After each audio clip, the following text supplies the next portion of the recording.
Episode 70. Let's fucking go, boys and girls. Let's fucking go. Martavius Upton in the house, man. Yeah, a little disappointed I wasn't on episode 69. I know, dude. There was a lot of people who were like, I got 69, right? I got that one right. There's That's it's okay. It's all right. So let's talk about milestones for a second. Next one, 100, right? And then what else after that? I don't know, man. 420th episode, because we're 12 years old. We got to do like a 420. There you go. Yeah. But that's shit. Doing one pot a week, man, that's going to take a long fucking time. Well, yeah. But anyway. I think you guys got it, though. You guys have, I've been following you guys since you guys started, man. It was. You're a true faithful, dude. I am. And we've actually met. You and I did a random shoot together out in Utah. Right? Remember that? No. That was Where was that? Colorado. It was Colorado. It was like right. Up by Boulder area. Yes. Good call. That was very random. It was fun though. It was yeah, that was super fun. You were like just gonna hang out and drink beer, and then you're like, no, actually, we're gonna put you in the shoot. You and Lex, dude. That was a good time. Yep, that was fun. It was a good time. That was interesting. Those dudes are cool. Voltage. Those guys are pretty cool. Yeah, dude, they are cool. I haven't seen them in a hot minute though. They're doing all sorts of crazy stuff. You know, the actual, and this is going to play right into one of the things that you're super passionate about, is that the guy who started Voltage ended up buying Cruiser Gear. Oh, wow. Okay. Yeah. So for the people who don't know, Cruiser Gear, it's that giveaway brand, but only fucks with like vintage Land Cruisers. Yeah. That's so. Yeah. And you hate Land Cruisers, right? They're terrible vehicles. Honestly, anything that I can do to make the market for them go down, I'm absolutely on top of that, because they are completely ridiculously priced. Yeah. But I am fortunate enough to own one, so I do. Unfortunately, I'm pretty addicted at this point. I saw just literally like 2 days ago, saw a Harvester Scout on the freeway, dude. That's a good one too. Yeah, that's a great one, right? Like those two have like this crazy like cult following, right? Yeah, Scouts are pretty dope. If I had to grab another vehicle like a Land Cruiser that wasn't a Land Cruiser, I would try to come up on a Scout. Yeah. But I feel like those are like needle in a haystack. I mean, they are hard. They're hard to find that are just not like falling completely apart, right? Like you can find Cruisers, they're just expensive, but Scouts are tough to find that aren't just like either completely restored and obnoxiously expensive, or there's like they're past saving, right? Yeah, like that's so. The one I saw on the freeway was like in the middle. Like it was obviously driving, but like people don't really sell them. Yeah, the exterior was like a lot of rust showing, but I was like, but it gives a character. It does give a character. And those older vehicles, those older 4x4s too, they're kind of, the steel on them is kind of thick. And so even if they've got some rust, there's a couple holes, whatever, like, yes, it's cancer. Yes, it'll eventually kill the body, but it takes a long time, right? Like it takes a really long time. I actually took our Cruiser to a restoration place to talk about some of the rust. And he really only had 2 spots that he was even concerned about. He's like, the rest, man, you probably, even if you drove this for the rest of your life, it probably wouldn't rust through. So I was like, that gave me some hope, right? Yeah. And the rust had some character. I like it a little bit rusty. I call it rusty but trusty. The thing's awesome. In fact, fun story about that truck. I just went shed hunting for the shed opener this last weekend. And that's not a thing in California, I'll tell you that. No. Well, we went for the shed opener and met one of my buddies up there, Derek. He's a photographer. He does some really cool stuff, doing like hunt photography. And I know Derek. Yeah, he's I like him a lot. He's got some super solid cool content. Yep, super cool guy. Puts out some great content. And we met up with Matt. I think his tag is Silent Terrain. And I had never met this guy before. We camped in this like camp spot where there was still a bunch of snow, and it was kind of like marshy, boggy. And we just kind of camped in this little like island in the middle of this kind of marshy, boggy stuff on the side of a mountain. It was a very interesting environment, but I just plowed through this snow and this mud with the Land Cruiser, because that's kind of what it does. Because that's what you And do. well, it's just very good at that, right? And yeah, I was having a blast and plowed through it, and we were setting up camp or whatever. And then this guy Matt shows up later. Great guy, but he drives a Dodge Ram 1500, and so he shows up and he decides, without talking to us or anything, and this is my first impression of this guy, he tries to plow through the same exact line I plowed through, and immediately gets stuck. I mean, immediately gets stuck, practically high centered on the snow. So then we spent the next 4 hours trying to like dig him out, get him out. And honestly, if I hadn't had the Land Cruiser with the winch on it, like I had to like pop him out of the snowdrift. He was pretty deep in there. But yeah, we had to basically recover him right there, like right at the campsite. We kept joking he was just gonna have to sleep in his rooftop tent in like the mud and the snow because we couldn't get him out. But yeah, we eventually got him out. But I mean, that thing is just, it's bulletproof, dude. It doesn't go anywhere very fast, but it always gets there. It always starts. It's a mean machine. I love it. Yeah. That reminds me, getting stuck and just like spending forever to try to get something out. Justin, same guy with cruiser gear and everything. He went elk hunting in Colorado, and I can't remember. He has like this beautiful, like brand new GMC, this, that, the other, whatever, like all the bells and whistles, takes it out elk hunting and gets it so stuck in just like this 99 percentile spot where like you should never probably be anyway. And they're in the middle of fucking nowhere, and they finally get cell service to try to get it out. And this guy with like a plow is like, no, you're just gonna have to leave it here. Like the guy was just like not gonna help him out at all, dude. And we're talking about like an $80,000 truck just sitting right there. Eventually they figured out some way to get it out, but like, not, you said it took 4 hours. It took like 4 days to get this thing out. Yeah, I've been involved in some recoveries that took a while. Here in Colorado, it's actually interesting that I wish he would have pretty sure it's like, let me know, because we have this service here in Colorado called Colorado 4x4 Rescue. Oh, okay. And it is a really cool service. It's free, so it's run by donation only. And they bailed us out one time when I was in our Danger Ranger. We've got a little 96 Ford Ranger that we whip around every once in a while. We were whipping it around. The 4-wheel drive went out. I didn't realize. And we were trying to come back up this hill. It was just super rocky. And we like dug in, went to the side, almost went off the side of a ravine and rolled it. And luckily we bailed out, got the dogs out, ended up calling these guys out.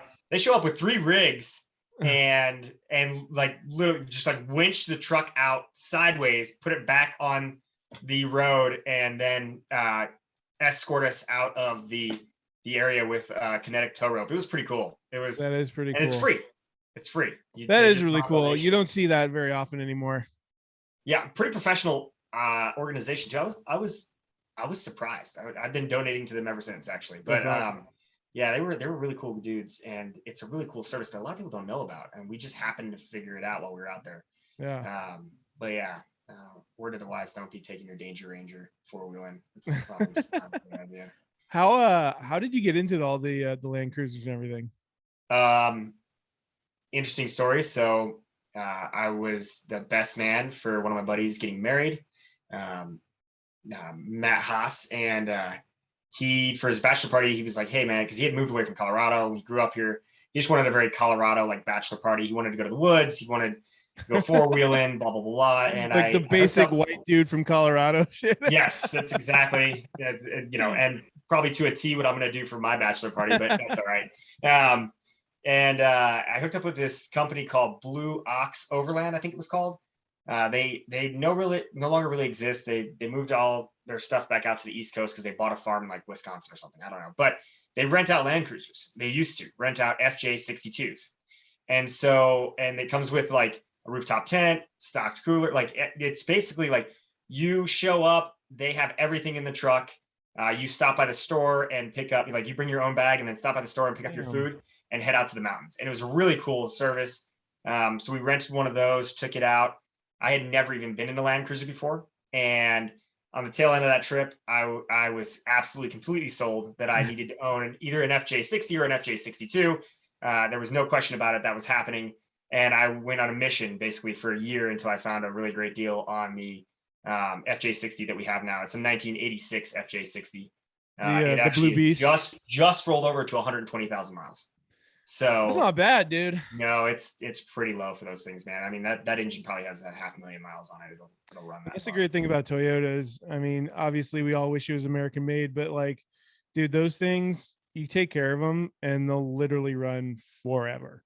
Yeah. That's why I won't stray away from tacos. I won't do it. My wife just got a 4Runner, like we won't do it. They'll never let us down. We just bought a Subaru Forester. And we actually like that a lot. But I've got a pretty long history with Subarus too. I used to do some autocross with a WRX that I ended up building out. And before that, I raced some Saabs. I had a couple of Saab 900s and a Saab 9000 that I did some autocross with. So I just love vehicles, man. I'm kind of one of those doomers about the whole electric vehicle thing. I think electric vehicles are cool, right? Like they're cool. They're definitely cool, but by no means like the solution to our environmental problems. In fact, I think there's quite a bit of research out there about the batteries and all the minerals lithium that go into that, and the lithium to make the battery. Like there's some serious fucking damage happening to the environment just sourcing those. Most people who are like, oh, electric vehicle, rah, rah, rah, have never in their life looked up what a lithium mine is like, right? And it's absolute. It's pretty horrible the way that they strip the land away. It kind of reminds you of like mining, back in the day, right? So, and I think there's some stuff out there too about like we're not even sure we've got enough minerals to make enough batteries and components for all these vehicles that people claim they're going to save the environment. So, I think I also saw at one point there was a study out there that pretty clearly laid out that the environmental impact from just one EV vehicle is actually worse than somebody driving a standard gasoline vehicle for like 70 years. Yeah. But you're a racist, I don't have that privileged asshole if you drive a gasoline powered exactly car. That's just me and my toxic masculinity driving the Land Cruiser. It's dude, I dabble in the trolling once in a while, and I got called a hyper masculine guy. Whew, man, I have to agree with that. I was like, dude, are you hitting on me? Because is this a pickup line? Because it's working. It's working. Are you trying to romance me? Because it's working. Exactly, right? Hyper masculine. Dude. I was like, dude, I kind of had a hard on after that. I'm not gonna lie. Yeah, I get some weird ones in the DMs every once in a while. I'm sure. Well, weren't you at some point, and this isn't a dig on you by any means, because I know you're one of the people that speak their mind, and we all know when you speak your mind on social media, especially Instagram, Facebook, you tend to, even TikTok really too. I've known quite a few people who speak their piece, so to say, or so to speak, and they've gone through, like, they're on like their 4th TikTok account. But anyway, with censorship, right? Like you got hit pretty hard when I remember this was about like maybe a year, 2 years ago. Your account was at 10K, right? Or like close to it. Yeah. And now you're at 7, dude. That's like a huge drop. But I feel like that's really because of 1, censorship, and 2, you just like speaking your mind on Instagram, which people don't like these days.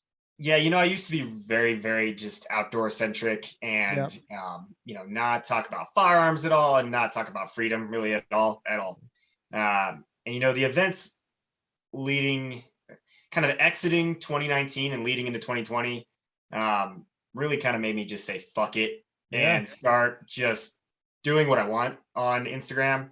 And so they claim, shadow ban's not a real thing, but oh, dude, I laugh when people say that. Yeah, dude. My engagement dropped out of the tank, and then I had a lot of like lefty liberals following me, I'm sure, because I was super outdoorsy, and they left in droves, and I kind of hover around like 7,200 or something. Like that. I don't know how many followers I have, but it's kind of I typically I like lose and gain anywhere from like 15 to 20 people a week.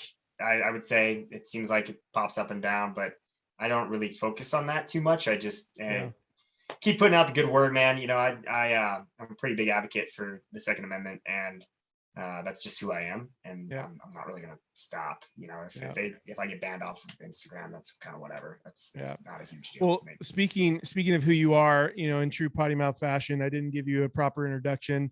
Aside from being a fierce liberal and somebody who, you know, I couldn't even get through it. I was gonna say somebody, you know, who not only loves, you know, government involvement, they love to see it a little more in their day-to-day life. You know, absolutely. I'm so glad we have a ministry of truth now. I'm so excited. It's dude, gonna be great. Ministry of Truth already sounds terrible. Like the word ministry, I'm sorry, I'm already like, this is not gonna end well. I don't care what the fuck it is. It's not gonna end well. Yeah, I think it's actually the disinformation. Yeah. I don't remember exactly what it's called. I think it's the Department of Disinformation. Yeah, that sounds like straight out of 1984, man. Like sorry, exactly, we keep getting distracted. I guess we can let the people know who I am. Just to give you a little bit of background. So I grew up in Colorado almost my whole life. I currently reside in Denver. I grew up in Colorado Springs, though. Did live in Texas for a while, unfortunately.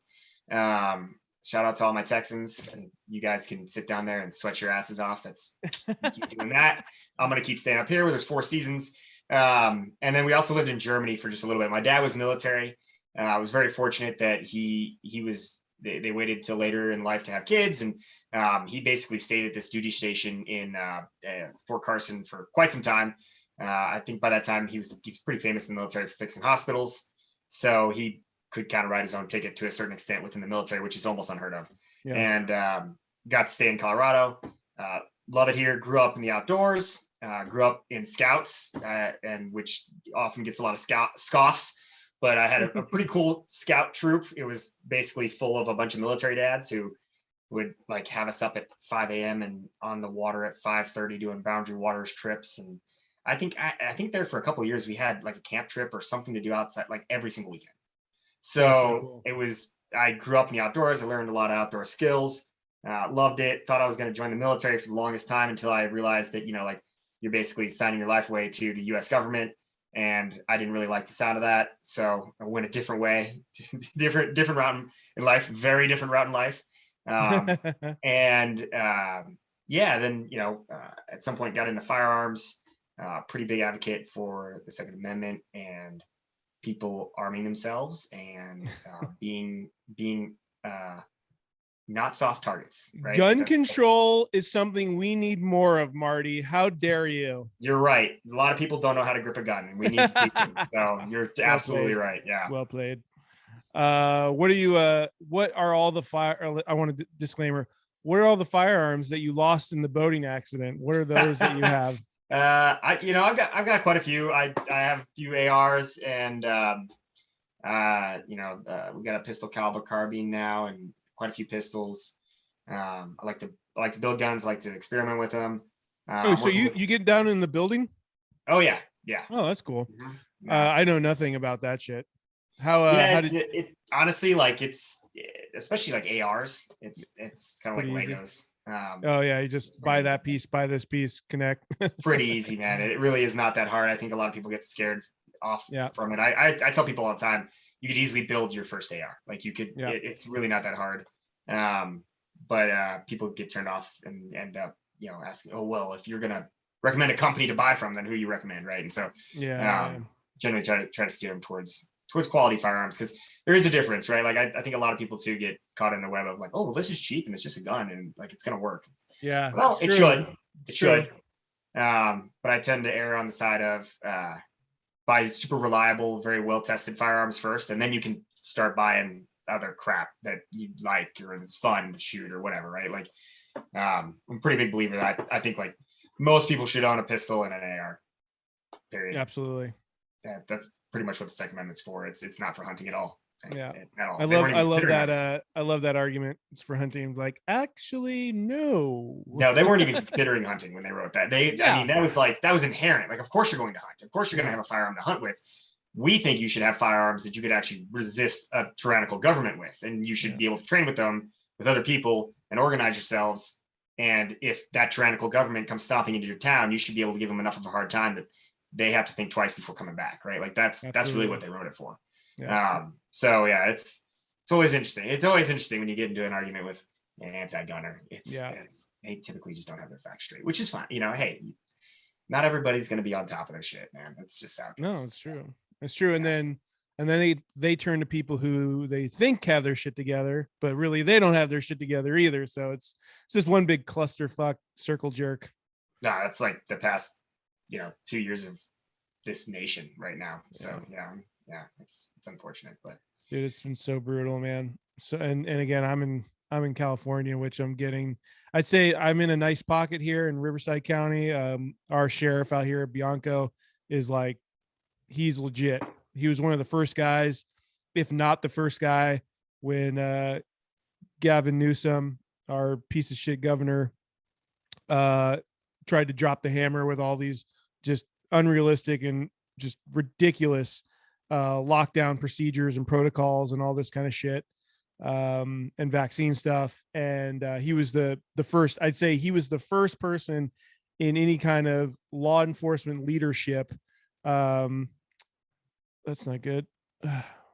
Whatever that is popping up on my screen, whatever. Oh no. We might have to have an intermission, folks. Yeah, there you go. Anyway, he was one of the first people to be like, actually, no, we're not going to do any of that. What you just said, there's way bigger fish to fry. Go fuck yourself. Yeah. I noticed that we did mine remote because, if I step off the plane in California, I'm pretty sure I'm just a walking felony. So they would probably get arrested before I left the state. I've actually been to California twice in my whole life. Only twice? Only twice. Where'd you go? So the first time I did like the typical tourist thing, like the Malibu, up and down the Pacific Highway, but you hit a couple beaches, stuff like that.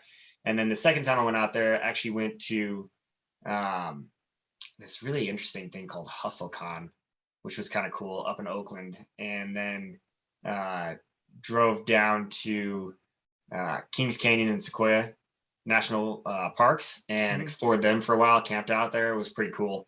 And then flew out of Santa Barbara. And I mean, Santa Barbara's pretty cool. I can't lie. It was a pretty nice spot. Santa Barbara's sick. Yeah, I just can't. I can't do the California thing until you guys start chilling with your laws up there. Santa Barbara, slow. So it's like San Luis Obispo area. Like those are some really wicked spots up there. But I mean, good luck affording anything up there. Yeah, it's getting to be that way here in Colorado too, man, honestly.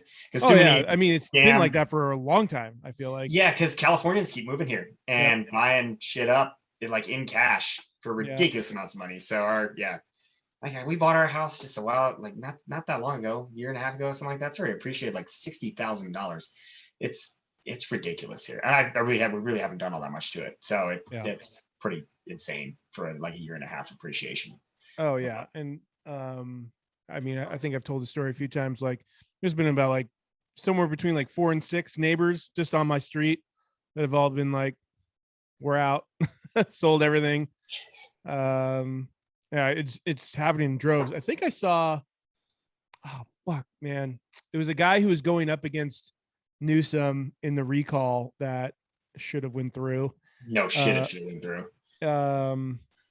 And was it Kevin Keeley? I think Kylie, something like that. Anyway, he put up a stat about the amount of people who have left California this year, or this, like from last year to this present moment, and it's like staggering, dude. Staggering. So many people, dude. I think California was the only state last year to have a complete decrease in population? Yeah. I think so. Or maybe they were the top state to have a decrease in population. No, they were I can't up remember there. what the stat was, but it was kind of a little worrying to anybody who owns a business in California, probably. Oh, dude. And we're the least friendly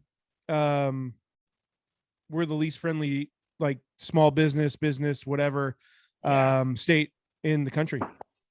Those taxes. That's why we were going to talk about Elon Musk here in a little bit, but like Tesla, they were the last ones to be here in California, and they jumped ship not that long ago. Here you go. Here it is. At Kevin P. Keeley, sorry. and I think he's going for governor up this year. California's population declined by 117,552 people last year. And then he put, it's not because we no longer have good weather. No shit. I mean, that's the one thing, like, man, if California was just a little bit more balanced, man, I would love to live in California. I would love to live in California because it's gorgeous out there. Oh, it's gorgeous. I could live in a spot where I could be in the mountains. Yep. And then, 3-4 hours later, I could be at the beach. Like that sounds great to me, but yeah, you guys' laws are fucked, bro. So fucked, dude. So fucked. Like, there's so many great places to live out here. Like, take politics out of it. We've got some of the best national parks and national forests you can ever imagine. And we have so many of them. Again, within an hour, you can be in sand, you can be in ocean, you can be in a lake, you can be at the top of a mountain, you could be, mudding somewhere. You can do it all, dude, out here. And dude, you can be in snow. Like, people don't think about it, but like, there's some really bitchin' ski/snowboard resorts up here. Big Bear, Mammoth. There's a bunch of Wrightwood, I think, is another one. Like, there's a bunch of really good spots out here.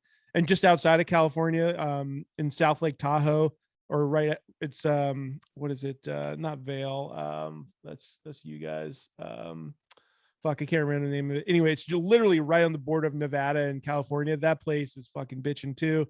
There's just so many great places to go and see and just live out here. But again, it's like, that's kind of where I'm at with Dana, where I'm like, dude, are we gonna, like, if we're gonna stay here, because she's very resistant about California, and I have my reservations about that as well, but like, all of her family's here.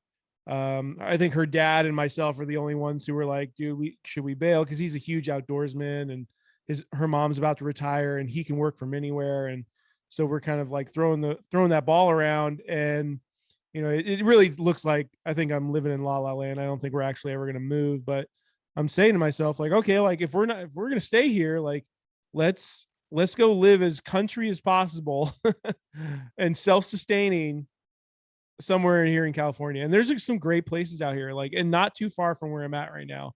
Yeah. There's a lot of, I mean, like, my house butts up right against a mountain, and there's a lot of great land out here, but again, just politics. It's, yeah, man. The thing too about politics is that it could easily swing back. I think, like, that's the weird thing about all that, is it could swing back and have a bit more balance. But I do think you guys just have a few too many bleeding heart liberals out there that they're going to keep things semi-similar. And it comes, your guys' gun laws, though, man, are fucking ridiculous. Like, the whole like paddle thing that you guys got to have on your AR. The paddle, like, you can't have. So it's like a hunting rifle that's an AR or whatever. I'm what the fuck? I know. It's so stupid, dude, too, because like, literally, you just take it on and off. It's literally like a Kydex. It looks like a Kydex holder. No, I know all about it. It's so stupid, dude. Yeah, so stupid. Well, and to my understanding too, like, not many law enforcement officers are going to enforce that at all, right? Like, out here we got a 30-round mag ban, right? Like, so I think anything above 15 rounds, we're not allowed to have anything above 15 rounds. Bro, I train with cops all the time at these gun courses I go to. They're all running 30-round mags. I'm running 30-round mags. Everybody's running 30-round mags. Nobody fucking cares. Like, literally, no one fucking cares. Yeah. Nobody, like, there isn't. I don't think there's a cop on the planet that would actually like write you up for something like that, unless an ATF agent. Fuck the ATF. So that maybe one of those dipshits. But other than that, like, it's not happening, dude. It's Yeah, back to your California point. I mean, I think a lot of it is just, and with politics in general, right? I think these last 2 years have been like the biggest eye opener for a lot of people who weren't really paying attention, and now they are.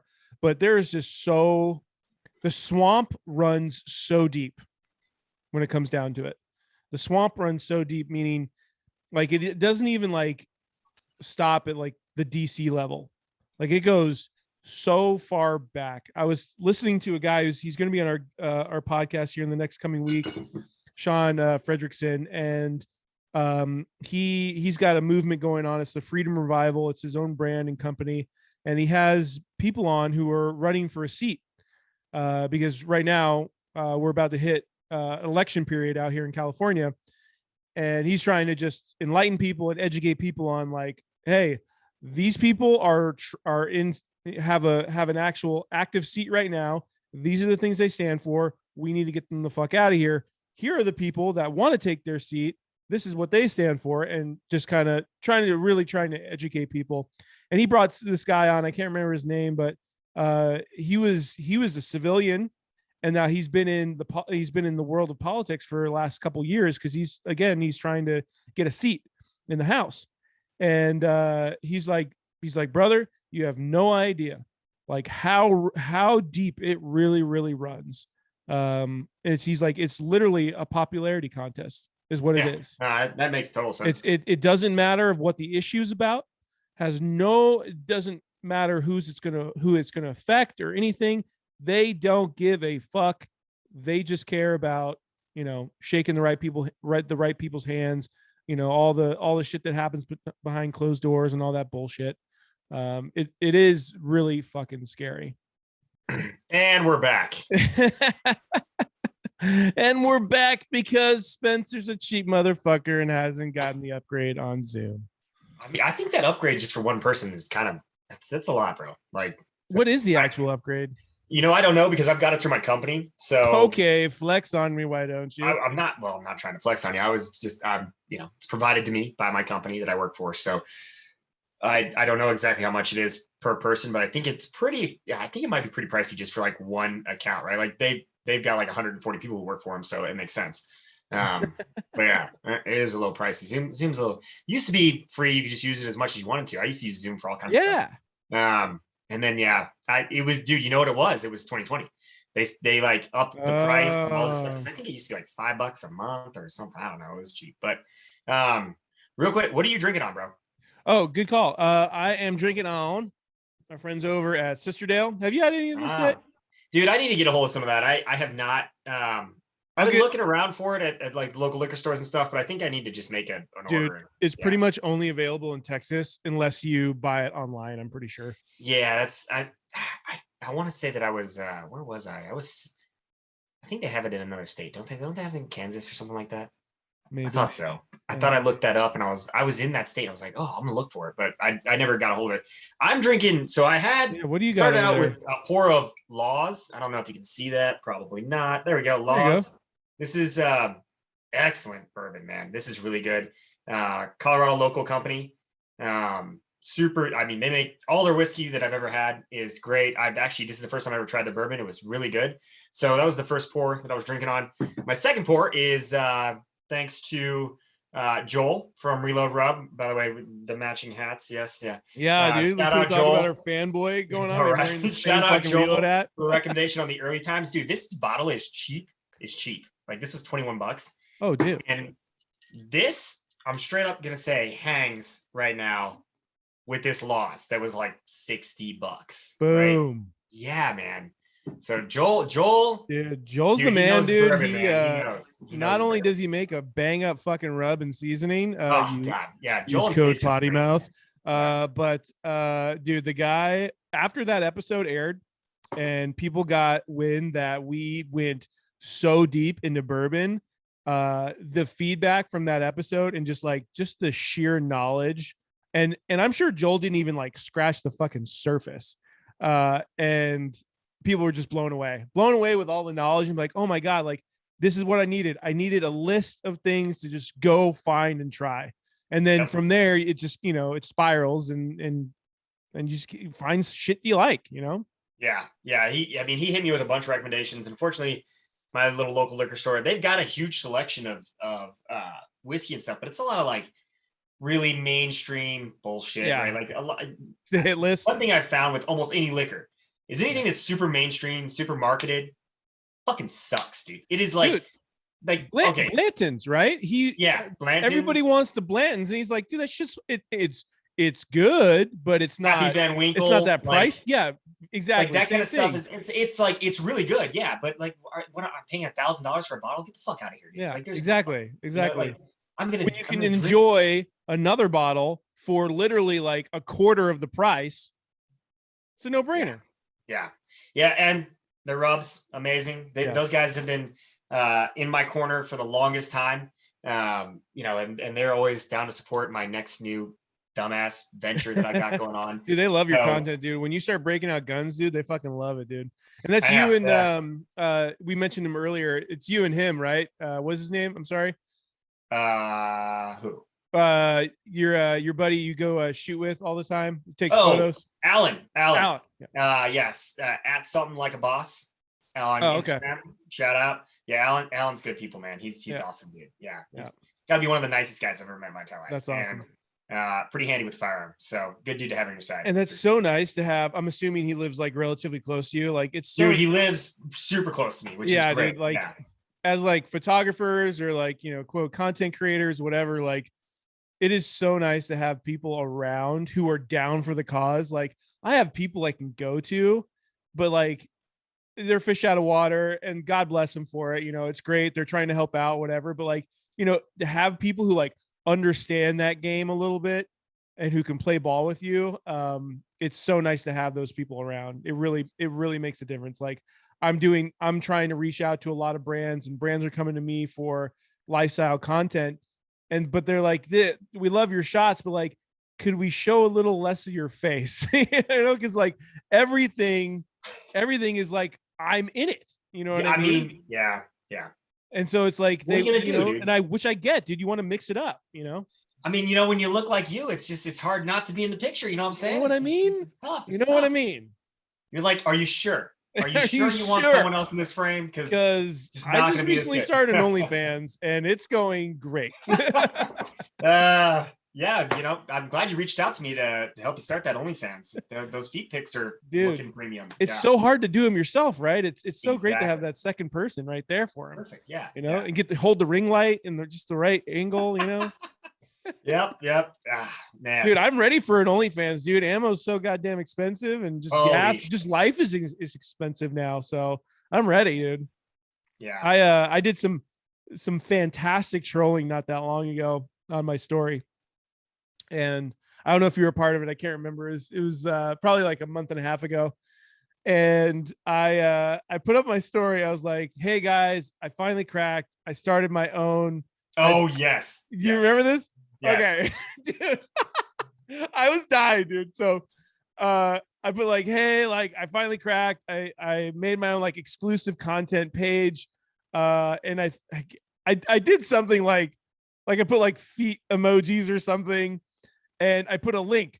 The link, however, went to that big old fucking black dude with the dong the size of a fucking Ford Ranger. So the link, anytime you click the link, it went straight to a picture of that dude, which is fantastic. But the amount of clicks I got on that link, dude, I wish I could find out in some way who clicked that link. Dude, I'm talking like about 100 people clicked it. Oh my God. On a story, dude. I was like, I was pretty good. And I was like, two things happened. One, some of them females were thirsty that day. Or two, you're gay. Yeah, but what Spencer's not telling you guys is then he went home and he's like, Dana, listen, I've already got a base market. This was a test, and now I know I can succeed. Come on, babe, let me do it. Plan out. It's gonna be a big W. We got to do it. We got to do it. Dude, that was fantastic, dude. I when I looked at the and God bless them, some of the people would respond to the slide and like, all right, you got me, dude. I clicked it. There's like a handful of people who like cop to it. It was pretty funny, dude. It was pretty funny. And I would just, I'm not gonna lie, I almost clicked that link because I was like, did he really fucking do it? Did he really fucking do it? I just wanted to see if you did it. And then I was like, no, this is a trap. This is gotta be a trap. This is some kind of trap. Like, this is gonna take me somewhere I don't want to be. And I just didn't click. But yeah, your spidey senses were tingling. You're right. But dude, I'm telling you, man, it's so. It's just like it's right there. It's right there. You can do it. I just wish I was this is gonna be terrible, but I wish I was just a thin female who got a tit job and then was like, oh, I'm a fitness influencer now, and oh, by the way, I've got to have OnlyFans. Like, dude, these girls are driving like McLarens, dog. Oh, it's absolutely ridiculous how much money like people can make. Yeah, some of those girls are making. Yeah. I remember I read a story about, I think it was like in 2020, this couple, they were going to break up, and like they were gonna they were married. They'd been married for like, I don't know, 10 years, something like that. But they Yeah. were gonna get divorced. They were breaking up. They were just like, it was falling apart. But they were locked in the fucking house together, right?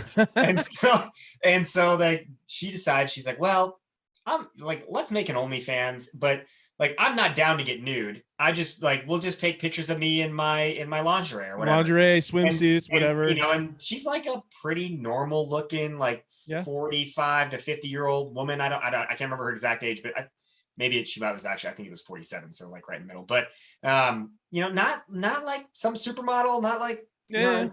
and they made like $300,000 in the first year. It Woo! saved their marriage. They like, Oh they my like God, completely dude. turned everything around. That now they're together. They're like banking on her OnlyFans, and she doesn't even show any like real skin. She's just in her like suggestive lingerie photos. Yeah, and dude. I'm killing it. truly fascinated from that world. Like the people who truly go full send and they start an OnlyFans and it's successful. Like I actually have a couple people lined up that do have them. I'm still trying to nail down dates with them, but they actually have a fully functioning OnlyFans. And I'm chomping at the bit to talk to them because I want to know everything about it. Like what got them to that point where they're like, fuck it, I'm doing an OnlyFans. Like, how's it going? What are some of the challenges? Like, is there a way for people to like screen record your shit and then it's out there? Like, what are some of those things you have to deal with? Like, I've just got so many questions about OnlyFans, dude.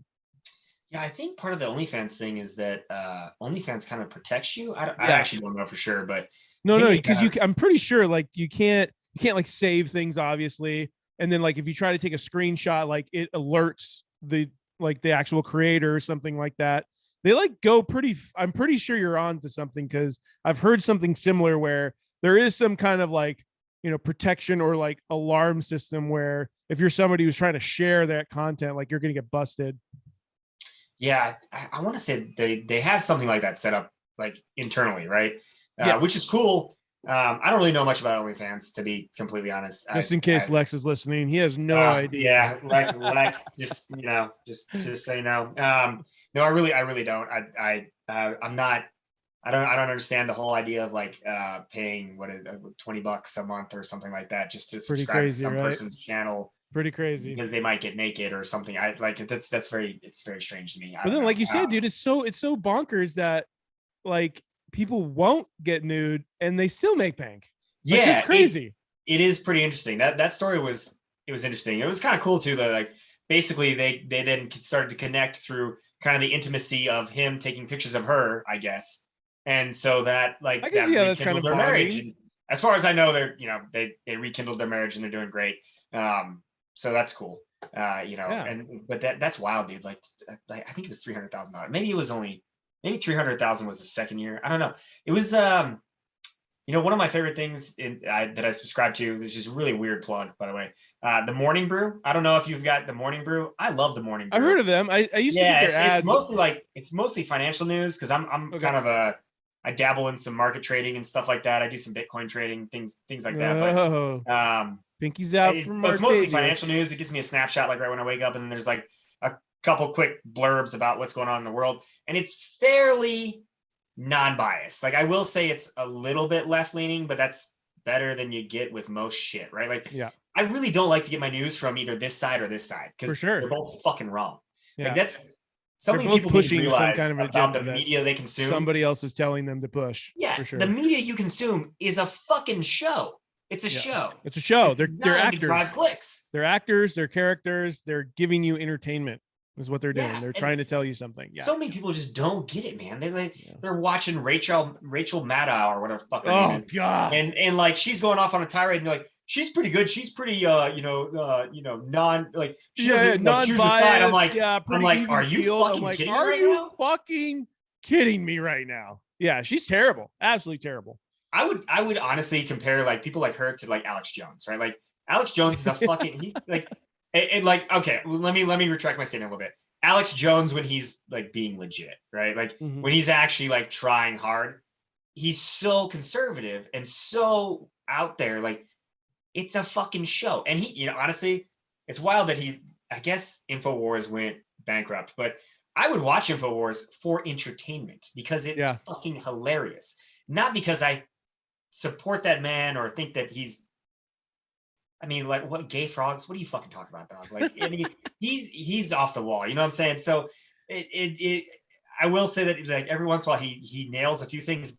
When you blab for like 7 hours a day, you're gonna nail a couple things. Yeah. Right. Like, Blind squirrel finds a net, right? yeah, dude. Like a broken clock, right? Twice a day, right? Like eventually you're gonna connect somewhere, right? Like, so it's interesting. It's interesting. But yeah, What people just don't get it. They don't what get do you it. think about what's happening in China right now?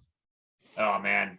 I think It's devastating, right? yeah, man, it's a good op-ed on what a de-armed population has to deal with.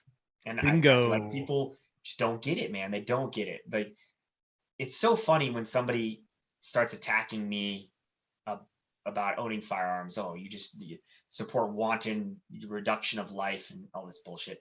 And I'm like, you realize that the fact that you can do that over a open source like social media platform is ensured by the fact that the government is afraid of people like me organizing and resisting them.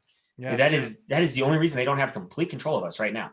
Like, and what's happening in China is a great example of what happens to a de-armed population. And I feel like people just don't get it. And it's also weird too, because those same people then go on to say like, oh, Ukraine, Yeah. it's so amazing that people in Ukraine rising up and taking up arms and defending their country. I'm like, you are fucking like, you just don't get it, do you? You like, you are simple. Like, that's it's as terrible as it sounds. Like, man. No, it is crazy, and you hit the nail right on the head with, like, this is what happens to a de-armed population, right? So I got a friend out in Northern California. She's a rancher, and she's really cool. She hooked me up with some guy who let me hunt pigs on his property, like huge farm ranch, and up Northern California. If nobody knows, like, that's where you want to go pig hunting, is up there, because that is just riddled with pigs, and not a lot of people know that like California is one of the highest like wild boar pig populations, next to like Texas and Alabama and those guys. It's crazy. Nobody thinks about California when they think about wild hog, but Northern California just riddled with them because it's so many. Think about it. It's ag country up there. Yeah. And no, I mean, it makes sense to me. Totally. It makes sense, right? Like, you know, like where are you going to find all these wild hogs? Tearing up agriculture, right? So where are you going to find in California? You know, Aggie land up there. Real talk. I'm trying to hunt a pig like in a loincloth with a spear. All right. Like, that's like on the to do, and I already have the loincloth. So perfect. Well, you got to make your own spear though, too. Oh yeah. Okay. All right. You're right. Yeah, totally. All right. Like, sorry. Wait till like lightning hits or something, and you take the branch from the broken branch from the lightning off the oak tree, and then you make it out. That's like right out of The Natural, the movie. It's perfect. I think I just got an idea for OnlyFans. All right. I get 10% commission. All right. Okay. Anyway, so she's a rancher up in Northern California. Shit. What was I talking about? Why was I talking about her? Pigs. Want to hunt pigs? Some about pigs. Yeah, but before the pigs, ranchers, de-armed population. Yes. Okay. Yes. Thank you. Okay. So she was talking about, remember when like all this shit happened in Australia, right? Because Australia was like the trailblazer for like this kind of bullshit. And she was talking about before everything happened, she would catch hellfire from all of her friends. I mean, it sounded like she had a lot, but let's say it's a couple friends of hers in Australia who are giving her so much shit because, oh, Americans, and they're so gun crazy, Second Amendment, blah, blah, blah, blah, blah. Right. Okay. Fast forward to what was it? Only last year. I swear to God, these two and a half years, it felt like 10 years, but anyway, let's call it 2001, 2020, whatever. Australia goes down in this insane lockdown, what very similar to what we're seeing in China. And she then got a message from her friend, and she's like, I get it now. I get it. Well, here's what's really interesting about Australia too. Keep in mind, Australia is actually not a de-armed population. Mm-hmm. The Australians are allowed to own guns. They're just only allowed to own certain types of guns, which is True. The exact gun control that our current administration pushes they're for. pulling for right now. Yeah, they want just bolt. I think they're allowed to own bolt action, and then if you go through a certain approval process, you can get a hold of like a revolver firearm, but they're like ridiculously big. Like they have to, I think the barrel has to be 6 inches long or something like that. Okay. It's like basically the whole idea is that you can't really conceal anything out there. Yeah. And there's no repeating firearms really. Like nothing is no semi-automatics. No semi-auto. I could be wrong on that. If somebody jumps in and wants to roast me on that, go for it. But that's fine. I'm always down to have a lively discussion, right? Like people jump in my DMs often, and like, dude, honestly, like since all this started happening, like 2020, I think I have overseen the arming of 12 individuals who previously would never have owned a gun. Yeah. And they opened dialogue with me, and I talked them through the process and got them basically to purchase their first firearm. And now they're on to maybe their second firearm. They're training, they're actually purchasing mags for that gun and having ammo on hand. And like, it's, I really feel like it's an important thing, and especially females, right? Like huge, right? I think that statistic, female gun ownership went through the fucking roof, and specifically black female gun ownership went through the roof, which is great. That's exactly what we like. You need to stop being a soft target, and I tell people that all the time. Like it's about situational awareness. It's about having some kind of weapon on you, and knowing when to deploy that, and not just jumping straight to a gun or anything like that, right? Like that, like somebody's talking shit and you you whip out your firearm. Like, dude, you're not. That's not the move. It's not where you want to go with that. Firearms are definitely a last resort, and that's what they should be. But at the same time, if that gun comes out of your holster, you need to be prepared. It's because your life is in danger. At least in my opinion, you should be prepared to kill whoever you're about to point at. Like that's it, right? Yeah. But it's a great force equalizer for females and men too, right? Like it's a great force equalizer for really anybody. Dude, what's going on in LA right now is fucking wild with these follow home robberies, dude. Straight up, if 10 dudes piled into my house immediately after me walking into the front door, I don't know that I could handle that. Mm-hmm. And I got all kinds of stuff, right? Yeah. Like, so that's a little spooky, because, and that's why just what you said, spatial awareness, right? Yeah. Situational awareness, spatial awareness, knowing what's around you. There's 10 dudes just hanging around your place. It's like, or a bunch of cars on your street that you've never seen before, parked like right around your house. I do that all the time. Van across the street. Every morning I go on a walk with my dogs and my son, and it's happened, I'd say like 2 to 3 times where I see a car and I'm like, I have never fucking seen you here before. You're here so early. Like, I'm sorry, like people like don't want to discriminate and they don't want to label people. It's like, no, that guy looks like a piece of shit. I've never seen him before. It's 6:30 in the morning. Like what? Like, why are you here, dude? Why are you here?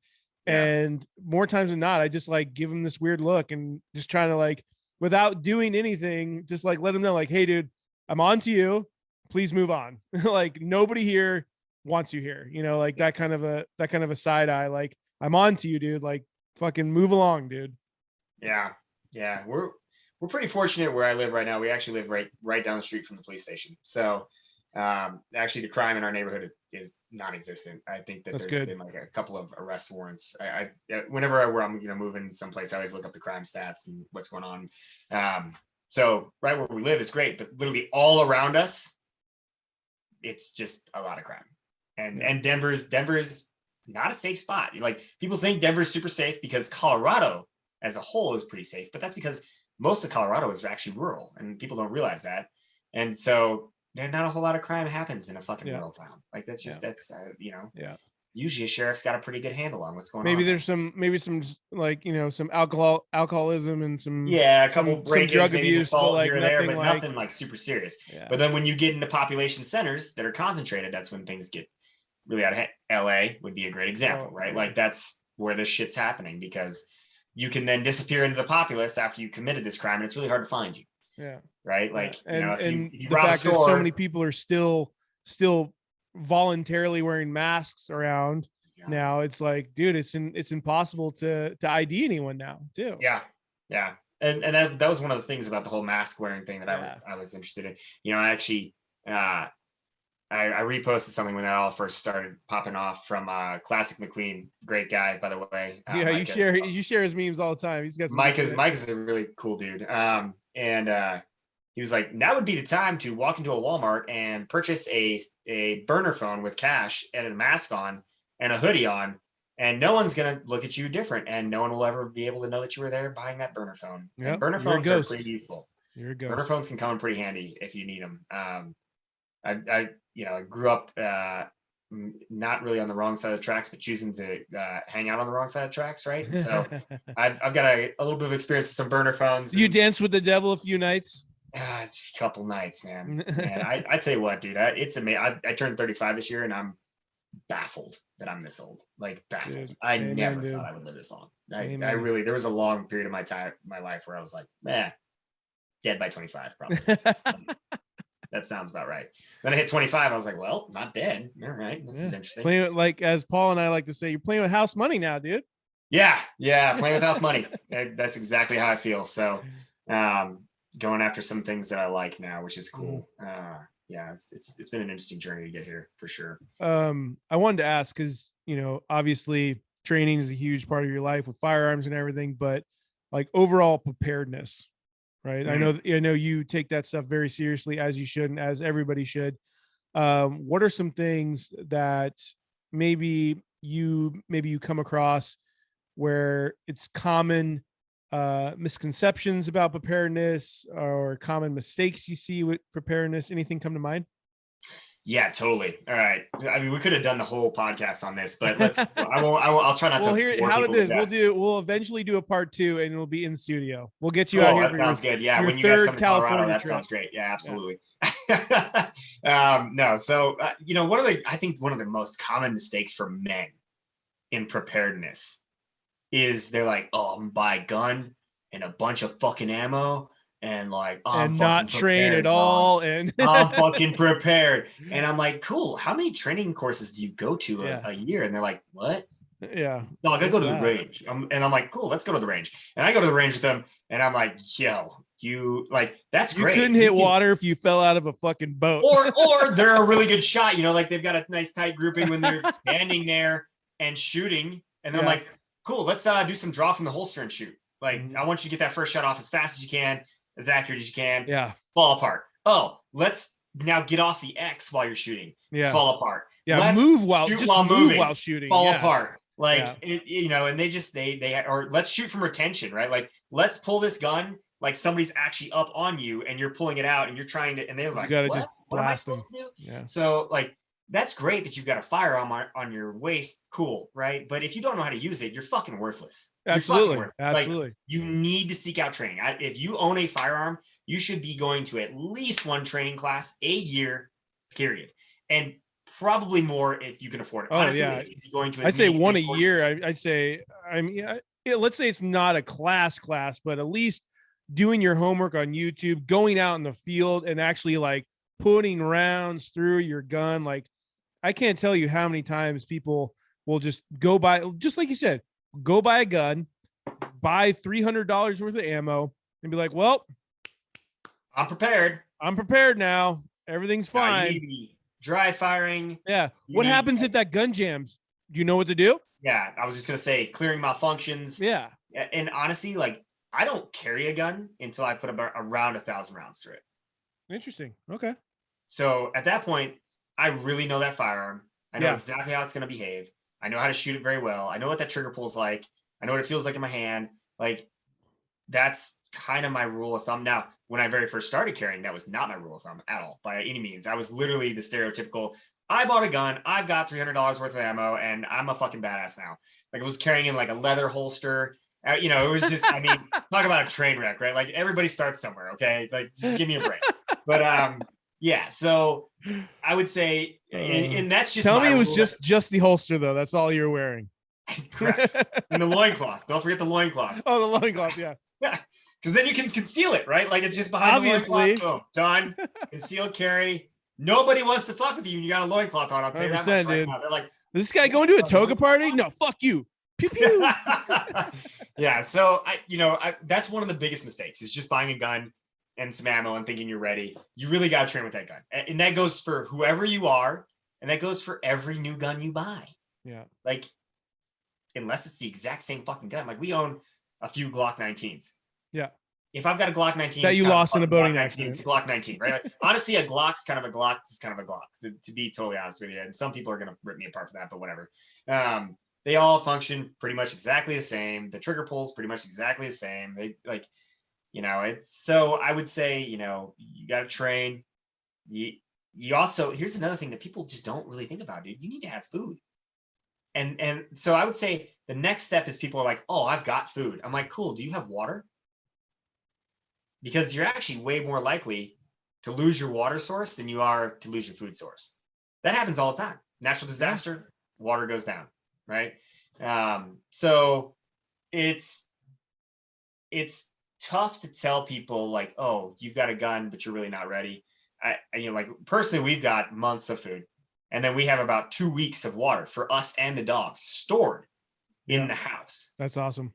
So that way, if something happens, like we don't have to go anywhere. We don't have to rely on anything else. We don't have, one thing that I'm missing right now that I really also harp on that people should do is like an alternative source of power, right? So we don't really do that yet. But that's also because we're so good at existing without power. Like we do a lot of camping, a lot of backcountry stuff. I would say just get comfortable in doing that. Just what you said. Yeah. Just be comfortable without having power. And if you're not really into going into the woods, okay, that's cool. That's fine. Try going a weekend without using any power. Yeah. Just a weekend. Yeah. Don't use your heat. Don't use your electricity. Flashlights and candles and that kind of shit. Pull in your camp stove and fire it up on your own stove, and don't use your, just do that. Every once in a while. That will definitely open up your perception of it. Are you actually ready to survive? And this is, this doesn't have to be a hostile takeover from Russian forces, right? Like this could just be an earthquake, guys. Like this is not, I'm not really, I might be getting ready to resist whatever comes my way, but you don't have to be ready to resist whatever comes your way. You can just be ready to shelter in place for a while. And I think that's like, again, like that's like a misconception of the misconception, right? Where it's like people, hear us talking about this, like, oh, these fucking doomsday preppers, blah, blah, blah. Like, no, dude. And I've said this before in a podcast. Like, it doesn't have to be for government takeover. It could be for natural disasters. It could be your power's out. It could be a flood. It could be a fire, and you guys need to jump ship. That's why my taco looks the way it does now, because I've got the rooftop tent. I've got all these cargo units from Lightner Designs hooked up. I've got all these things where if shit hit the fan, we're grabbing maybe 1, 2, 3 boxes at the very most in the house. We're throwing it in the truck, and then we're gone.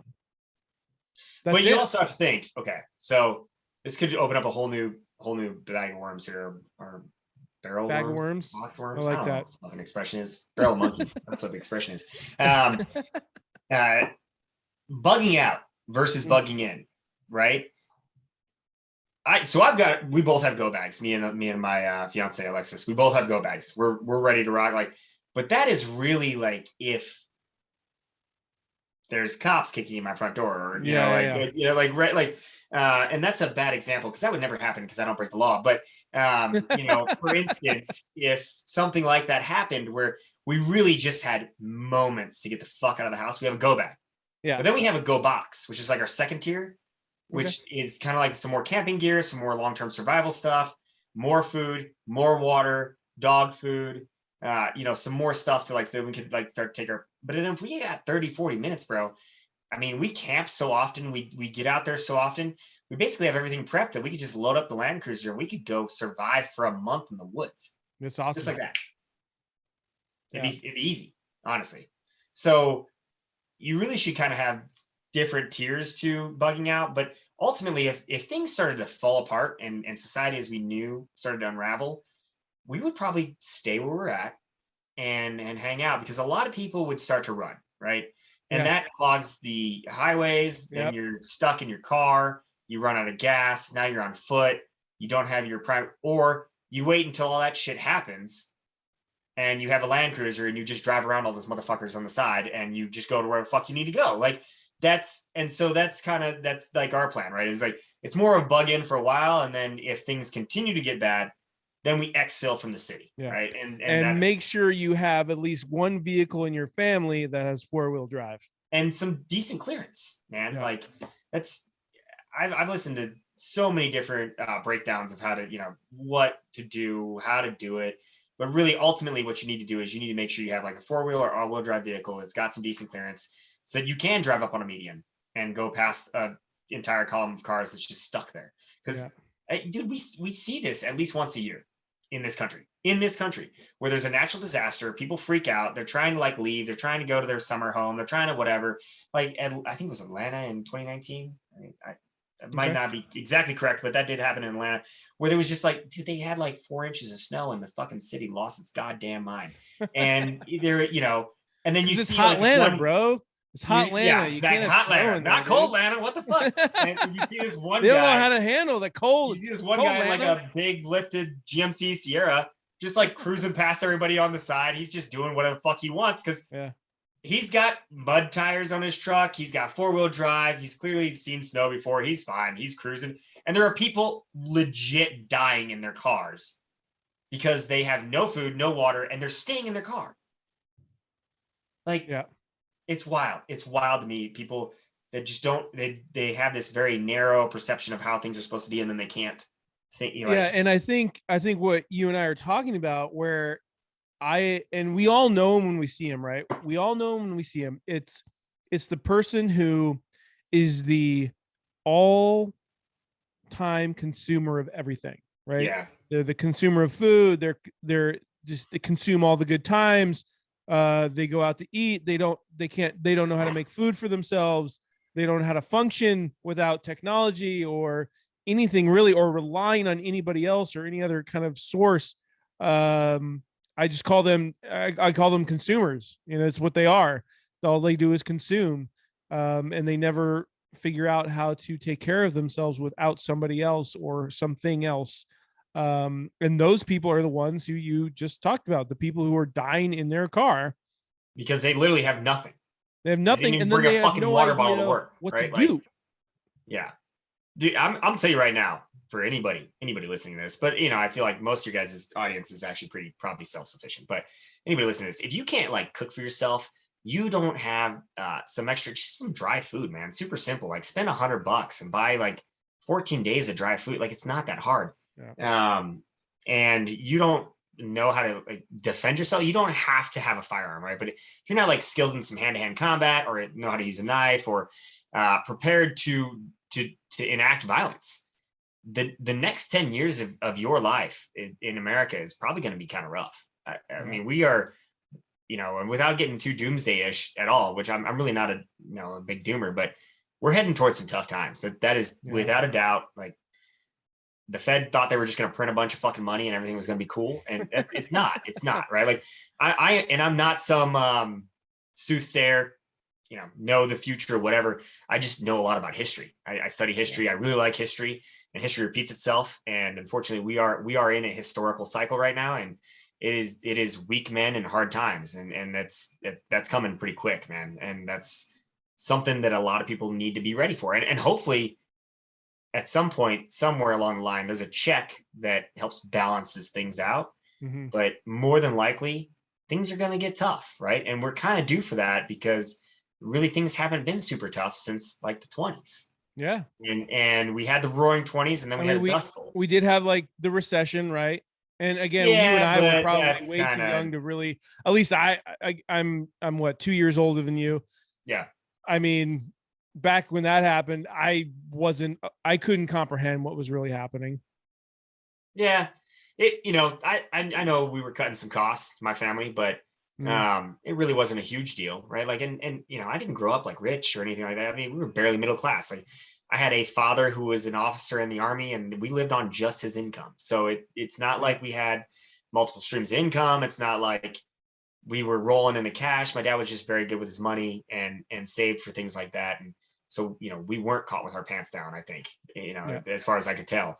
but we did, I guarantee, there was a lot of Manwich and Hamburger Helper those days. That was like new to me, right? I was like, oh, yeah, this is cool, because I was kind of a kid, so I didn't really, I was like, whatever. exactly. You don't get it. You just Yeah, I was say, like, yeah, oh, this is fine, right? Like, yeah, but I know we cut some costs, and it was definitely a different vibe for a while there, but it wasn't terrible, right? Like, I think we're headed towards some pretty bad times ahead, unfortunately, and it's just going to depend on how well you insulate yourself from that, right? Like, that's part of the game. yeah. And we're back. I'm gonna stitch all these together, and try to make it not too awkward, but it's fine. It's all good. Hey, that's part of the learning process, right? Like, Yeah. Well, no, I think, honestly, like I've done 4 of these, and this has never happened. I think one of the things that kind of bugs me about social media is that people get addicted to your highlight reel, right? Mm, And then when you start being real, per our conversation earlier, right, when I just started kind of being me as opposed to very, just outdoors Marty doing whatever, just being a nice outdoors guy, to kind of who I really am. A lot of people left because it wasn't just a highlight reel anymore. It was more, hey, this is actually me. This is who I am. This is what I actually support. And it pisses a lot of people off that I'm not a Republican or a Democrat. They're like, "What the no, fuck's no, wrong no. with you?" What pisses them off is that you're not picking a side. Yeah, And there's something very tribalistic there, that gang mentality where people are like, no, you have to, Paul gives me bullshit all the time. Oh, what's your stance, like, because I'm always asking people like, oh, what's your stance on that? But it's not that I want your stance on it. I want you to like talk to me about it. That's when I say it, what's your stance on that? I could give a fuck what it is. It's just I want your opinion on it. You don't yeah, really have to have a stance where it's right or left or blue or red, whatever it is. I could give a fuck. I just want to hear your stance on it. And that's why I say it. But Paul likes to give me shit. But that's the reason why people do get upset, is because you don't take a side, and people want yeah. you to take a side. Well, and it's funny. It's like you and I have very similar political views. I think Yeah.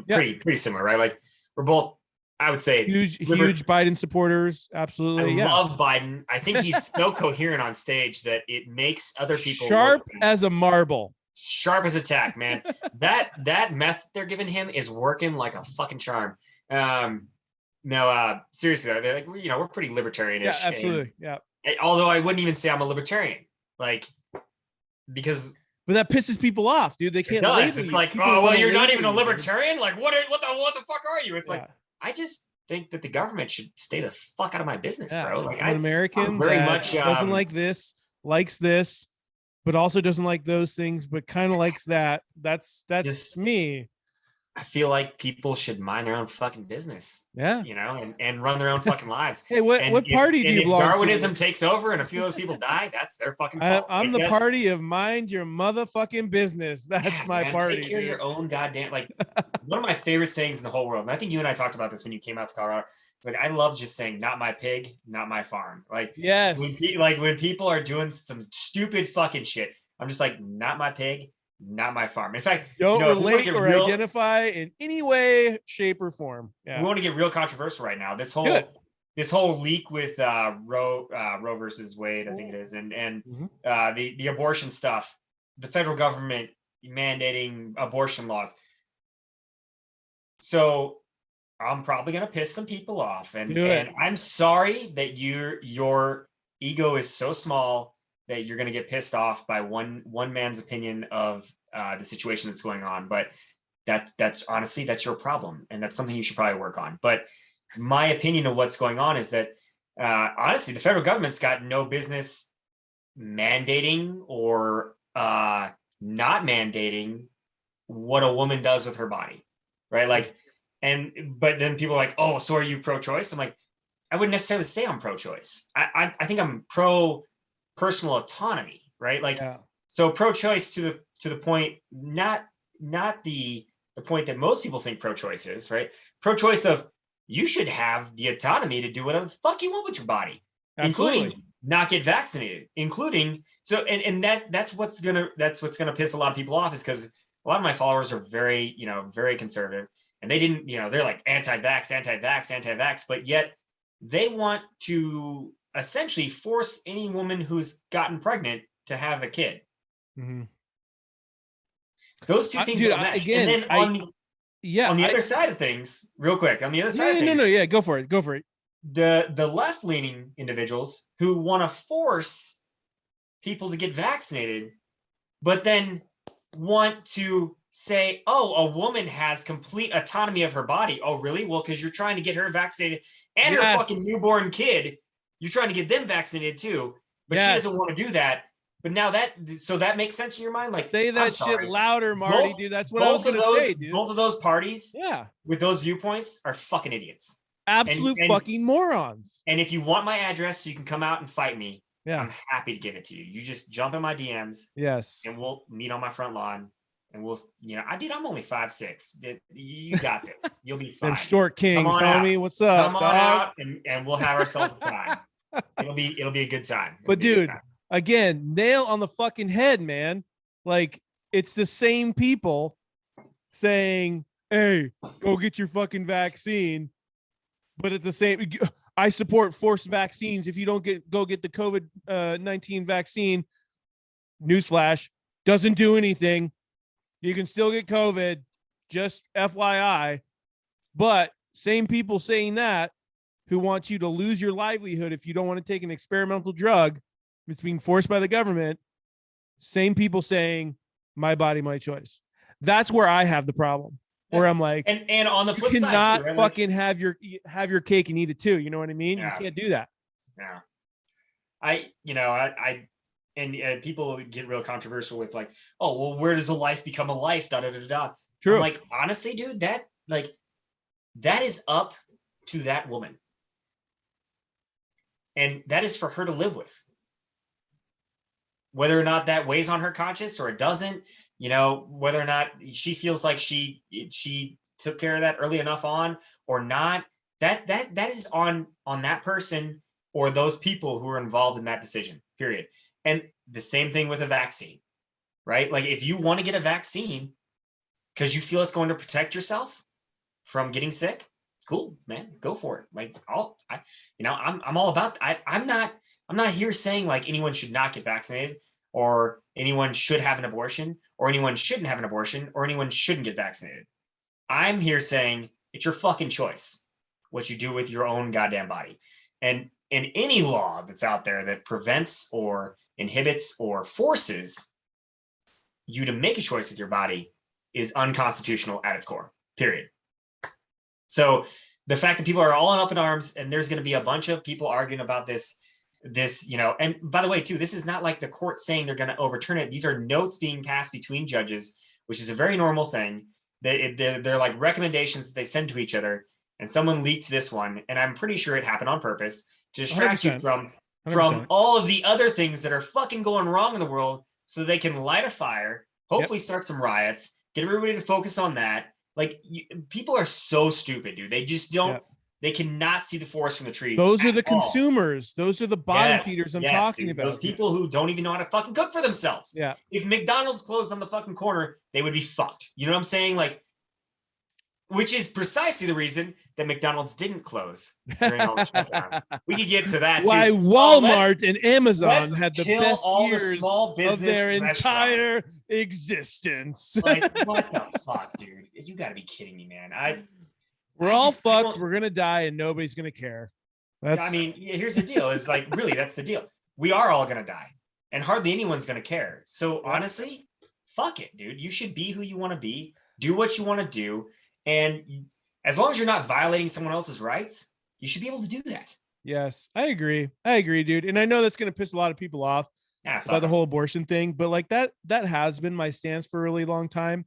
And the only reason why I back off of it a little bit these days, because the people who I see, who are saying I have the right to abort are the same people who are doing the masks. They're doing the forced vaccines. That's why I'm like, icky. You're the same person, like that's why I have a hard time with it. But in true reality, if that didn't exist, I would say, look, like, it's shitty, but I'm not that girl. Again, a lot of people like to throw out the rape scenario. That is a very, very, very small percentage of women who actually get pregnant from rape. Don't get me wrong, rape is a terrible thing. Don't do it. But the percentage of people actually getting pregnant from rape is very, very slim, because that was the first thing I jumped to, where it's like, well, okay, what if you get raped and you get pregnant? Like, that's terrible. Like, I would never want to give birth to that thing. Like, that's just a reminder of such a terrible nightmare of my life. But the percentage is literally like 3% or something like that. It's but then okay, so then to play devil's advocate and piss more people off, and then again, fuck you, I don't fucking care. Like, dude, okay, so how many women are out there? I'm sure there are a lot of women out there who are on birth control, thinking that they are protected, and then next thing they know, whether or not it be with a steady boyfriend or a one night stand, a friend with benefit, or a yeah. husband, or dude, like, what about the chick who's had 7 fucking kids and then gets pregnant again? And she's like, Jesus fucking Christ, we can't do this, dude. Like, and she's not supposed to get pregnant. And people are like, oh, well, vasectomies also aren't 100% effective either. So facts, nothing is 100% effective. And yet again, it's not like I think that everyone should have an out for anything that happens to them. I don't think that people should just wantonly, have sex and not worry about the consequences. There are obviously consequences to every action. If you don't think so, you're a fucking idiot. So yes, okay, like there shouldn't be a safety net for everyone, and we shouldn't dull all the corners in society just to help everyone out. 100%. Right? No, I hear you, dude. I know exactly where you're going with it. We have the technology and the ability to help certain people out who find themselves in a bad situation, and I think that they should be able to make that decision. 100%. And I think that carries over to everything. Exactly. That's the part body. That people don't get. That's the thing. Everything. It's so what? Okay, so what a lot of people don't realize, with the mandated abortion laws, that where it can go awry, right, is if the government starts to write laws where they can actually control what you do with your body. Yeah. And so if you start letting that happen, it sets this bar. And then who is that? Somebody has this famous quote about how you lose your rights. I think it might be Jordan Peterson, but I'm not sure. I think he might have actually been quoting somebody else. It's like, you don't lose your rights a mile at a time. You lose your rights. Yeah, it's like the analogy of like 1,000, right? 1,000 cuts, or death by 1,000 cuts, right? Yeah, death by 1,000 slow cuts. Drawn out burn. And that's what we've been witnessing. And I think just these last couple years, right? That's when we've realized, like, whoa, they've been, again, these are people who have woken up to the fact of like, wow, there's a lot of sketchy shit happening behind closed doors, behind the curtain.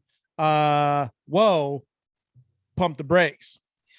My thing. So the only reason I would potentially support them overturning that is because it's less federal involvement in states' rights and personal rights, right? So if you don't like your state's laws, you can move. I mean, it's actually pretty easy in the United States of America to move. A lot of people get tied to where they're at, and we were just talking about this, how you were like, well, I kind of want to move out of California, but I'm not sure it's ever going to happen. We're not really sure. It's a big decision, right? But honestly, if you are really that upset with your state's laws, you can move. Yeah. You can move.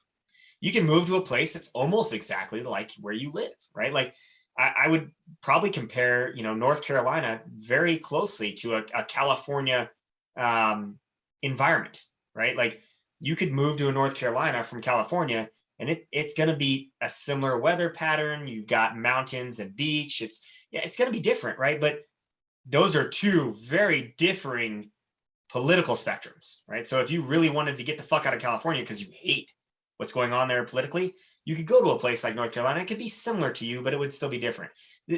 So states, I'm a big advocate for, if we're going to have government, it should be at least be as local as it could possibly be, because they tend to know their people better. They know what they like better. The whole thing that happened with all the abortion stuff in Texas, a lot of outrage, right? And I understand where people are coming from, but at the same time too, like you could leave Texas, right? It's much harder to leave the country. Yeah. So when the federal government has oversight on things, as opposed to your state and local government, you have to understand that this is a lot more control that can backfire on you. And people, I feel like people don't understand that. And that's part of the problem, right? Like they don't understand. They think that the federal government has the best intentions and, oh, this is great because it mandates that, people can't do XYZ, Yeah. and XYZ is bad in my opinion. And so I support it. But what ends up happening is then they start pushing it. And pretty soon you can't do half the alphabet, not just XYZ. And they mandate what you do on those particular letters. And that's what people don't get. And that's what's happening in China right now. Yeah. Right? Like, that's really good insight, Marty. No, that's good shit what you're saying right now. like what happens when we have a one child only law? Yeah. Oh yeah. One child only. These are not unfound things. It's not like this has never happened, right? Like, people just think that if it happens outside the borders of the United States, there's no way it possibly affects us. And that's the most egotistical and stupid thought process that you can possibly have. You're a dumb if you think that. No shit, man. All right. A little too serious, but that was great. Dude, honestly, that was a great conversation, dude. And I think people need to hear that, because I think a lot of people a lot of people who listen to this might get offended by the shit we said, but like, really though, like, take your ego out of it, take your religion out of it. Think about it. Like, what you're supporting right now, albeit whatever you think, like the AB, what is it, 2333 or 2223 or whatever it is in California, where you can pretty much like peace out on your kid after like 20 weeks or something like that. I can't remember the actual thing like that, where I'm like, okay, why does this bill even exist? I don't understand that. Right. Yeah. But something like this with abortion is like, again, take like rape scenarios out of things, but like what you're saying really does make a lot of sense, where it's like, yeah, like I get you guys are excited because, again, most people are going to be excited about this, or people who are of religious belief, right? Honestly, it's just the idiots on each side, and I hope that hits home for all the idiots who are watching this, because you're idiots. I think what's going to happen here is they're going to hear this. I hope they're going to hear this, and they're going to understand, like, this isn't like a win. It's more of a win for federal government to be like, oh, you guys liked it when we told you what you could do? Well, guess what? We got more coming for you. Yeah. Right? Yeah. That's what I think. I agree with that. Well, I mean, that's what you've made me think. Like, no, you made some really good points, dude.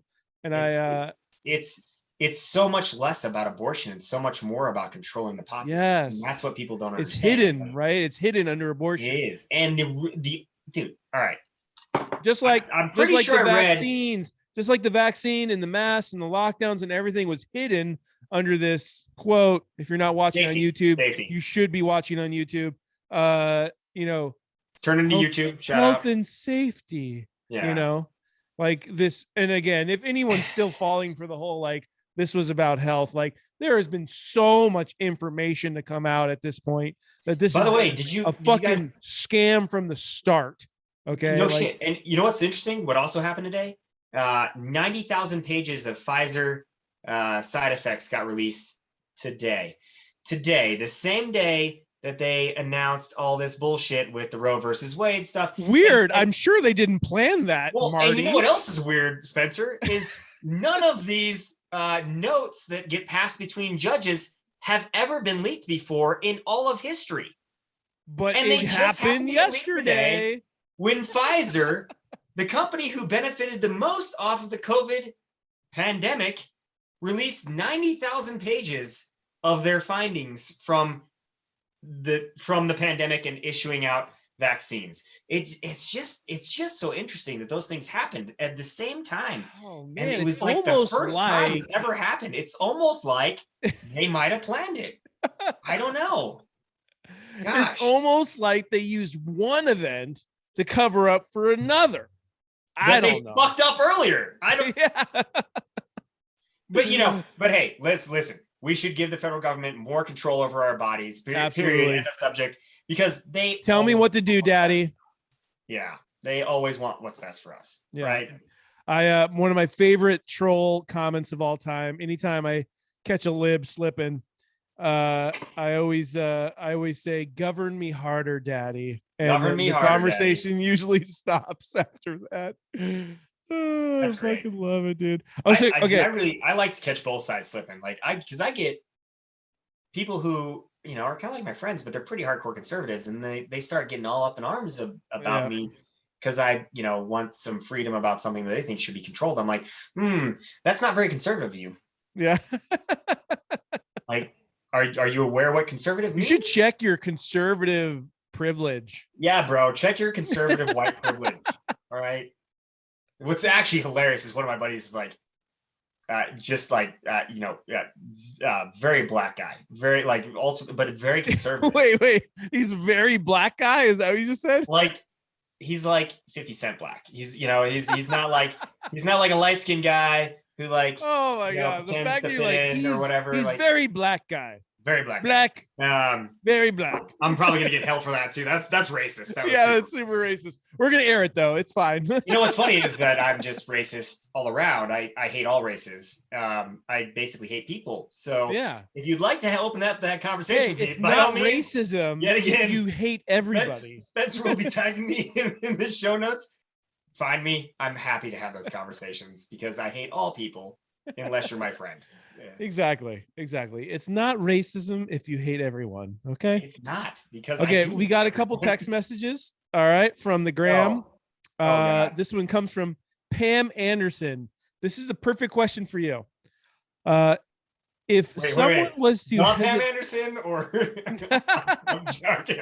Pam Adams, not Anderson. Okay. If someone was hesitant to try plant medicine, aka shrooms, right?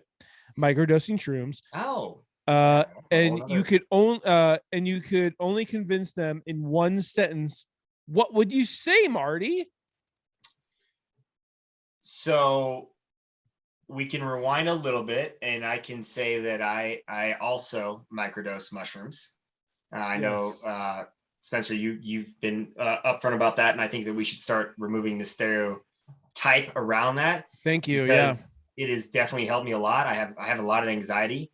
I probably battle with borderline depressive episodes. I wouldn't say I have depression, but every once in a while I get pretty down. Dude, I get depressed. It happens, man. I think everybody gets it doesn't mean depressed, you're some fucking guy's crying in a pillow, dude. Like you can just be on a day where you're like, fuck everything right now. Oh, okay. So that's strange because I cry into a pillow a lot. No, I'm just I think that you should use whatever means you have necessary to enable your brain to function well. Preach. And I think that if you have the means necessary to acquire the ability to microdose mushrooms, I would say that this is not one sentence, so I've already broke the rule, but it's not like you're going to trip out or anything. Like, I know that is the biggest misconception where people are like, "Oh, dude, you microdose? Like what? So like, you're like dude, tripping balls all day, bro? Like what? Shit, dude, no. It was crazy. You should have been there. I was in the stratosphere on a fucking unicorn that was wrestling an alligator. Like I've been on those trips, and that's fun. That's cool. I kind of want to be on that trip, but I don't want to be on that trip every day. Like what the fuck? But from a guy who was on Adderall for most of his teen life, and also then Prozac, they would prescribe me Prozac. What? Yeah, to offset the come down off of Adderall. Yeah, dog. The modern Western medical complex is fucked. It's totally fucked. It's so. If you're going to a doctor like to get antidepressants prescribed, don't get me wrong. Antidepressants help a lot of people. SSRIs are very helpful. They can turn a person's life around, but they really were never meant to be used in continuum, right? Like long term. So it was more to help people balance things out and then figure out their life and then move on with their life. When people use them for very long periods of time, you get suicidal episodes. You get people who end up killing their whole families. You get weird shit happening with some. Dude, didn't I see that Chantix just got removed? Probably. I don't know that Chantix for just sure. I got don't follow that removed, stuff dude. too It's been close. a drug for fighting essentially nicotine addiction, right? Yeah. Smoking cigarettes, dude. It's been a thing for like 25 years. Yeah, I And it remember seeing just got Chantix removed. commercials when I was itty bitty, like young, right? And it's like, oh, side effects may include killing your whole fucking family. Like killing your whole family with a fucking hacksaw and then killing yourself with a fucking toaster. I would say that natural remedies tend to they can work better in certain instances. Sometimes you need some serious fucking medicine, and I understand that, and I'm not here to downplay anybody's need for an SSRI for a certain period in their life. I'm not going to downplay that because that's a serious thing. However, I have seen incredible return on my microdosing use, and I would recommend it to anyone who's thinking about it. If you can acquire those mushrooms legally, because we're got to keep things official. Fuck the DEA, and you can accurately measure them and administer them to yourself. I would highly recommend you using them responsibly. Using them responsibly. Obviously, like the Paul Stamets protocol. If you don't know about Paul Stamets, I highly recommend you look him up. Watch a couple of his YouTubes. He's a foremost mycologist. He's very intelligent. He knows a lot about mushrooms and the healing power of mushrooms. By the way, mushrooms are probably one of the coolest organisms on the planet. Yes. So even if nothing else comes out of this, you can learn about mushrooms. You're gonna be like, yo, this is fucking cool.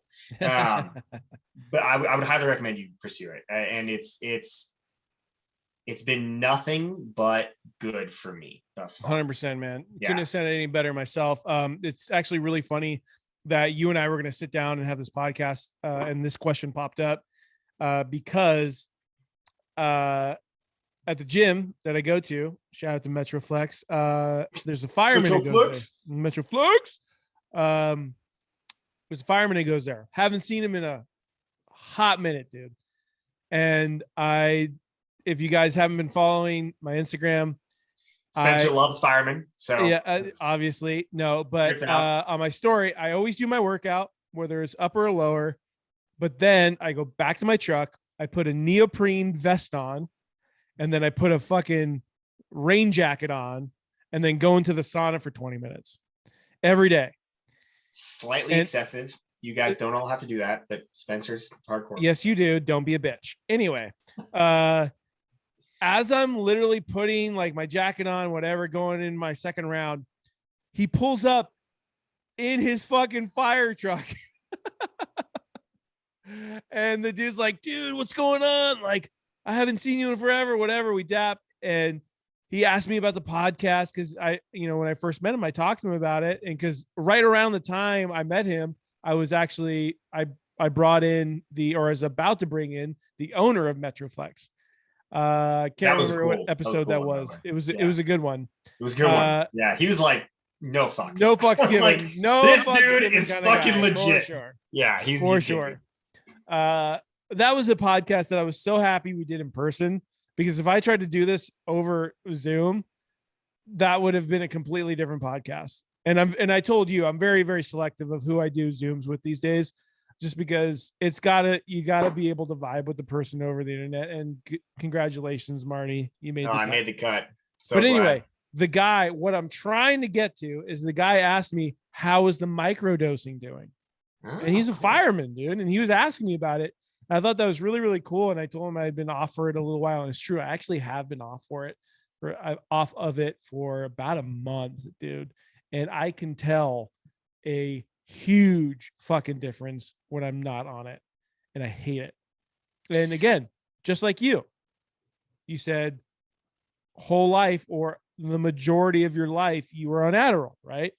Nah, just teen life. Portion. Teen life. I nixed that when I was probably like, I want to say 17, 18, but yeah. So no, I started when I was like sophomore in high school. Yeah, that's probably, yeah. Well, I think I was actually earlier, dude. I think I was like 13 or 14. Wow. Bro, my ADD makes your ADD look like a walk in the park, my man. And like, I follow you pretty close, right? Like, but my ADD is bad. It's bad. Like, I get distracted at the littlest thing, and then I go down this path like trying to get something done, and I accomplish a lot of shit because I'm a doer. I'm definitely a doer. I'm not like I'm a thinker and I'm a planner, but I'm definitely a doer. Like when the rubber hits the road, I will fucking get my hands dirty and I will get some shit done. Unfortunately, it's usually not what I was trying to get done in the first place. That's the problem, right? Like, so it is definitely helped me. I got so much done today, but I actually didn't do the thing nothing was on my list. Yeah. And you know, my fiance Alexis, it's pretty interesting. She said she notices a marked difference in my attitude and my ability to focus. And you know, she sees me pretty often. She knows me pretty well. So the fact that she's like, yo, that works for you and you should keep doing that. I've been doing it now for over a year, I think, or almost a year, right in about a year. And it's helped me a lot. It really has. And helped me accomplish a lot of things. I would tell anybody who's on the fence, they're not worried about work for whatever reason. And again, like it's so hard to how you opened up with this. So I don't know. Let's break the fucking stigma, the stigma of this. Just like, for everybody who's listening to this, it's super easy to get away with doing psychedelics. Just so you know, like if you're worried about drug tests or something like that, like you got to be getting hair follicle tested in order to, like, I think that pop hot for psychedelics. Maybe research that before you take my word for it, but I'm pretty sure. Don't take my advice. I'm, you know, a little out there. I operate on the edge, so it's a little bit different. But yeah, I think that anyone should try it. Definitely. All right, next question. You ready? Next question. This is from our proud supporter, Andrew Lenertz. Andrew, finally, we get to hear from Marty. He's stoked. My question: are y'all getting on the coffee enema train? Wow.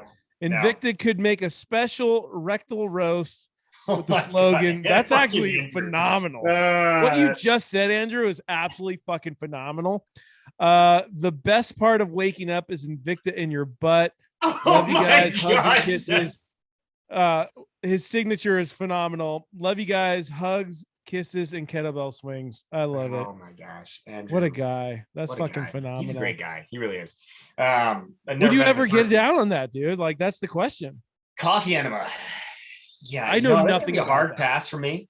I don't know, Spencer. So you just shoot coffee, like legit, like coffee grounds up your ass? I think it's probably coffee. Like coffee. like brewed coffee. I don't know though. Does it have to be like a certain temperature? Or like people are really weird, like, hey, make sure it's really hot. I can't imagine. Like, I don't know what an enema's like. I don't know. So I don't know either. I'm still trying to dabble in butt stuff. I'm not super keen on it, dude. Andrew, I'm interested, but I'm not sold. So we can take this offline. I've got questions. We'll bring Spencer from Invicta in and we'll talk about it. Who knows? Oh my God, I love it. All right. we got what? All right, we got 7 minutes left. 7 minutes. We're gonna get through these our would you rathers or answer the gram, however you want to okay, here we go. However you want to do it. But they're not loading, of course, so that's fun. Come on, son of a bitch. Fucking technology. Dude, failing me horribly right now. While Spencer's doing that, he wanted to get to Elon Musk. I think that Elon Musk buying Twitter is a power move. However, Elon Musk is also a billionaire, and billionaires will be billionaires. And he's probably going to ultimately seek to steal more power at some point and probably control the narrative.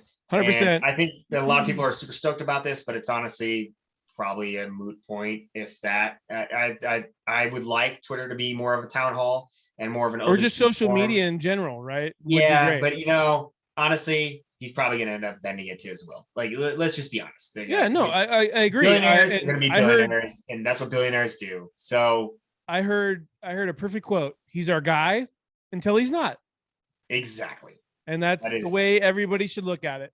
Because right now he's doing, I think, a lot of people a solid but then like you say, there's going to be a time where he's going to bend it at some point. Maybe not Bend it now. to his will. Maybe What not. he wants to Maybe do. not in 3 years. But at I some think point, Elon he's going to be Musk like, okay. is very interested in making money and being popular. And honestly, his whole deal, I would without a doubt guarantee he's going to run for some kind of office in the next. And he'll win. He'll win after this move with Twitter. He'll win. So this midterm, he's obviously not going to run for office now, but then in another 2 years, I think he's going to run for some kind of office. Yes, I agree. Watch. All right, back to the question. Sorry, Spencer. All right, here we go. Would you rather? You got 5 questions. They're either fill-ins or yes or no's. Here we go. Would you rather always have an annoying song stuck in your head or have to itch a scratch you can't reach? Annoying song. That's already done. So annoying song. 95% said annoying song. Yeah. 100% agree. There is like, it'll drive you mad, right? It'll like literally make you crazy to like not be able to hit.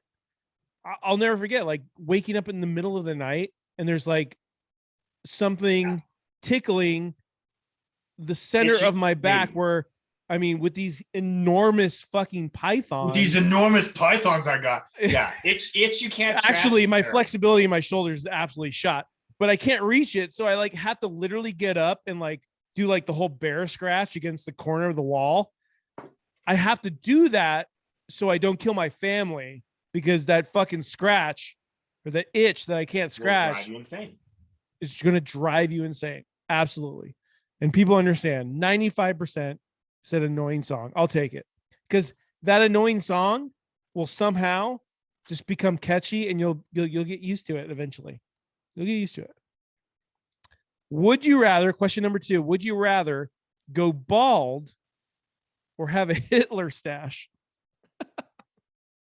Probably bald. You know, it's tough for me to say. Come on, with that head of hair, dude. I was just gonna say both the men on this call have an amazing head of hair. But Hitler stash? You want a Hitler stash? Like, are we talking that's the only thing you can grow? Yeah, that's you can't do sideburns with it. You can't do a fucking flavor saver. You gotta go. I mean, do I get the option to cut the Hitler stash? Because if I can trim it, then that's a whole different ballgame. But I'm assuming that I can't. I'm assuming that I have to rock the Hitler stash. And the Hitler stash is very iconic. I'll give that to Hitler. But that's about all I give to Hitler. And I don't want to. Well, there's a reason why that stash doesn't have any other name. So I'd go bald. I'm going bald. Yeah. I'm going Hitler stash. I'm gonna do it. I'm gonna do it. Nazi. I'm gonna do it. Well, no, but like, dude, look at this. But dude, I can't give this up, dog. Come on. I know, dude. Like the flow is just too good, bud. I can't do it. And this was closer than I thought it was gonna be. 66% said bald. That's pretty close. That's pretty close. Maybe I should run for office. I must be popular. Because again, I mean, you put the word Hitler in anything, people are going to automatically repel against it. So you could say pencil stash, and then that's a whole new pencil stash. Is that really the other name for it? No, the pencil stash is like pencil stash is like guy. What is this? The super thin that goes across the line of your lip. No one calls it anything else. I think he coined exactly. That's what I'm saying. That's what I'm saying, dude. Like very fashionable guy, Hitler. I tell you what, he was, dude. The all gray. You know, word has it, he was kind of gay too, by the way. He apparently liked to fuck dogs, which is also weird. But let's keep going. I didn't hear about that. All right, we'll save that for round 2. All right, should you split the bill on the first date? I say no. You say no. You say whoever takes whoever out should be paying for the date. Right? Yes. Or whoever's idea it was for the date. Yeah. So it's like if I'm asking Martavius Upton out, it's on me.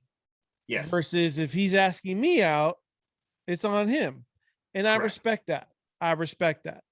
Now, I'm good with that. Ultimately, like a little bit old fashioned, I think that, males should pay for, but also males should ask, right? Like, be a fucking man. Whoever's listening to this and is on the fence about asking that girl out at the gym or at the party, or whatever the fuck, grow a fucking set of balls and ask that woman out. The worst she's going to do is tell you no. Yeah.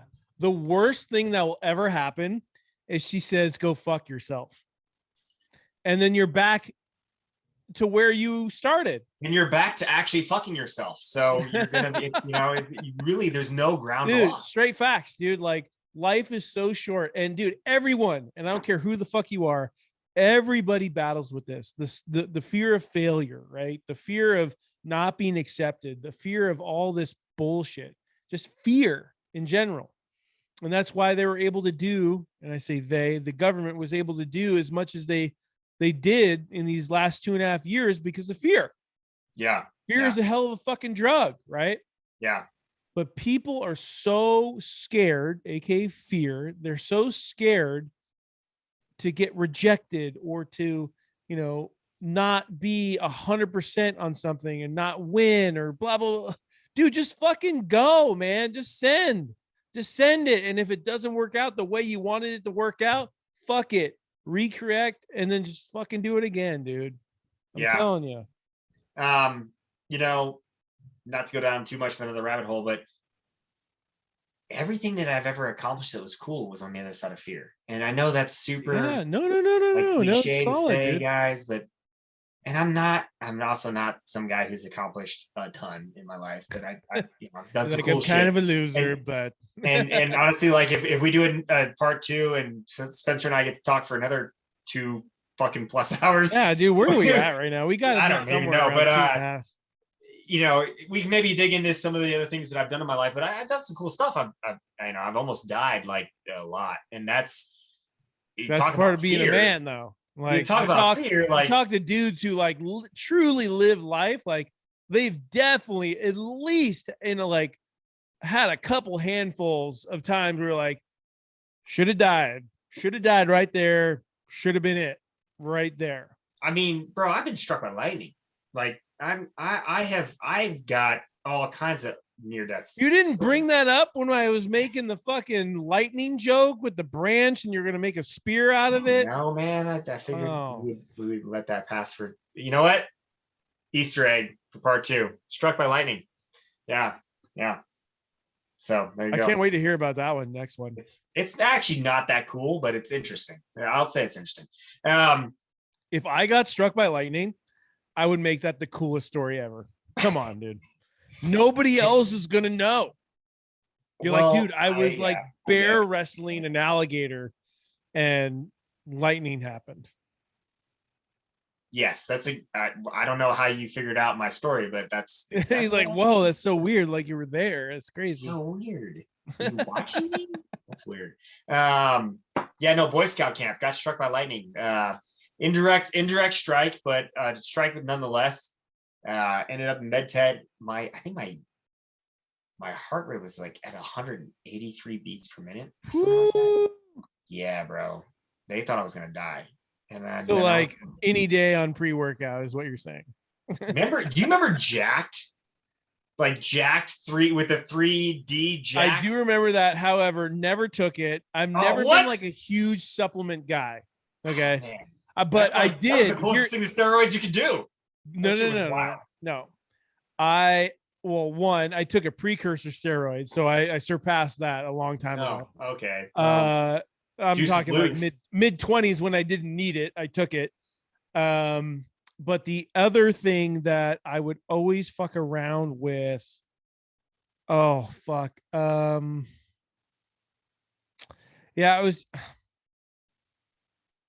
did the precursor, but I would really only just like fuck around with like proteins. I would never fuck around with like crazy pre-workouts or anything. Never. Like I've got a pre-workout that I bought. Fuck, dude. Like it's got to be now like 4 months ago, and it's still sitting there. And don't get me wrong, tastes great, but I hate the stingy. You don't like the beta alanine? I hate that shit, dude. I love the beta alanine. In fact, I put extra beta alanine. I put extra beta alanine in my pre-workout. I'm not fucking what in the fuck, dude? Yeah, I want my ears to like tingle, bro. Like I hate the tingles, dude. It makes my beta skin alanine crawl. Focuses you. It's a focus drug, and I'm pretty addicted to focus drugs because I was on Adderall for fucking 9 years, bro. Yeah. Like that's people don't realize like that shit forms habits that you really can't break. Like speed is a hell of a drug. You need if you're ever thinking about taking some kind of did you ever dabble did you ever dabble in coke or anything? I've done almost every drug that there is. You didn't answer the question. We're gonna leave it at that. Okay, just in case his employer is listening to this podcast, he's never done coke. But I don't think my employer cares. That's not the point. It's just that. Well, I'll say that I did coke, and again, I'm you and I a lot of parallels. Yes. Dude, again, having been on Adderall for a long time, I did coke, and I was like, meh. I got nothing. Yeah. I got nothing. I would say I really didn't feel anything different. I was like, not like, oh fuck yeah, I'm coked up. Like, you also might have not done good coke. I will say that. That's true. I was in the San Fernando Valley, so I mean, porn. Who knows how much that's been stepped on? You know, porn capital. I did say I didn't grow up on the wrong side of tracks, but I chose to hang out on the wrong side of tracks, and I was introduced to a lot of things pretty early on that a lot of people were not knowledgeable about, and I made a living around some of those things, and also got introduced to carrying a firearm very early, like around 17. Which I don't think you're allowed to have a firearm under 21. I think they changed the rule right after you did it. Yeah, probably. But you know, when you hang around a certain type of people, you end up needing to make sure that you're not going to die in a dark corner of whatever, and so you're forced to do some things. But we would end up getting a hold of pretty pure things that we were looking for, and that led to, you know, interesting experiences over the years. But that brings me to something I want to touch on real quick. Okay, so this might be a you know, second interview deal that we can do, but the whole idea behind banning scratch guns, ghost guns that's out there right now. Ghost guns, yeah. I have been a part of several. I have no idea how we got here. I wasn't selling or receiving these things, but several illegal firearms transactions. And I promise you, I was not selling or receiving these things. I really mean that. I was just there while they were happening. The ability to acquire an illegal gun is incredibly easy. Can't wait till this podcast is part of a court hearing. This will be fantastic. People who think that trying to like removing guns from legally abiding citizens' hands is going to somehow reduce crime, is the most laughable thing I have ever heard in my life. It's more laughable than taking a fucking vaccine. No, like, it's more laughable than being against abortion, but also pro forced vaccine.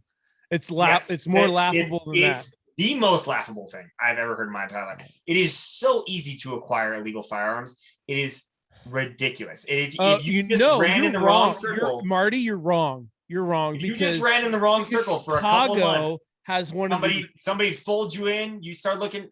That's one of the reasons a lot of legal gun dealers get busted, is because it's super easy. It's super easy to find them. But dude, Chicago has, and the lowest crime rate of anywhere. Lowest and the strictest gun controls of all time. So how is that possible, Marty? Oh wait, just kidding. They have the strictest gun laws, but yet they have one of the highest crime rates. Weird. Yeah, I wonder why that happens, Marty. Straight up from a guy who used to operate underground for a certain period of time in my life.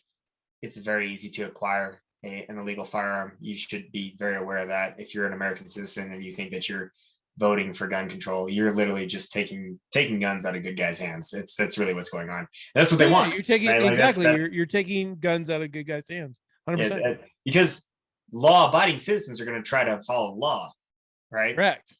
And if I can leave anyone with anything from this podcast, it's that when freedom becomes outlawed, only outlaws will be free.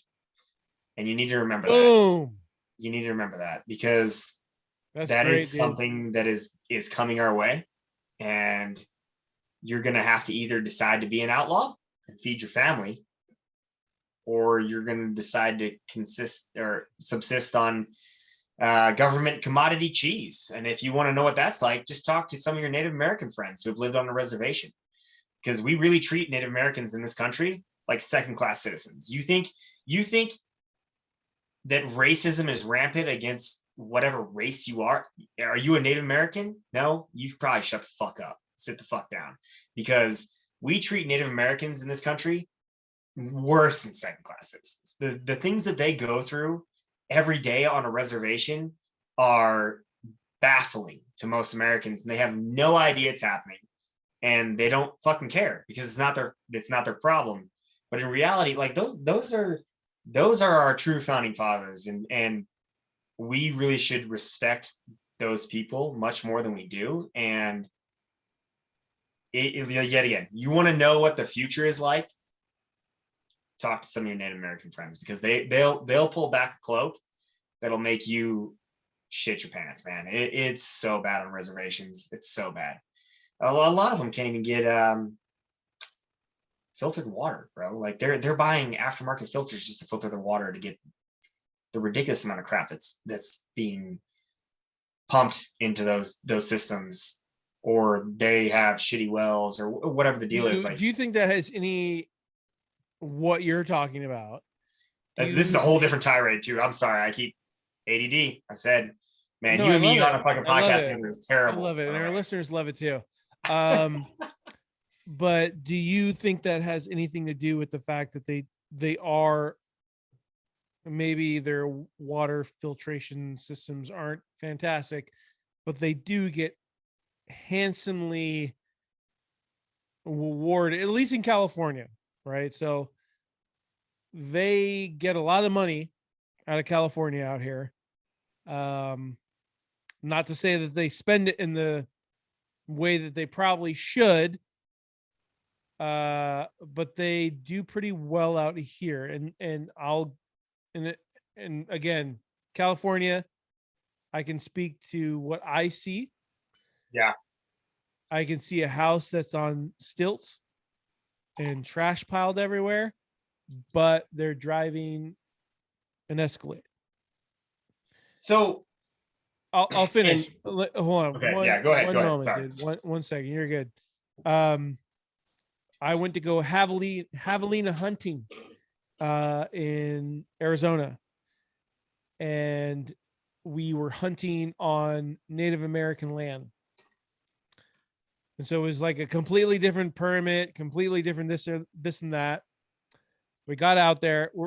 I should say we're driving out there, and I'm not over exaggerating this by any stretch of the imagination. It looked like a third world country.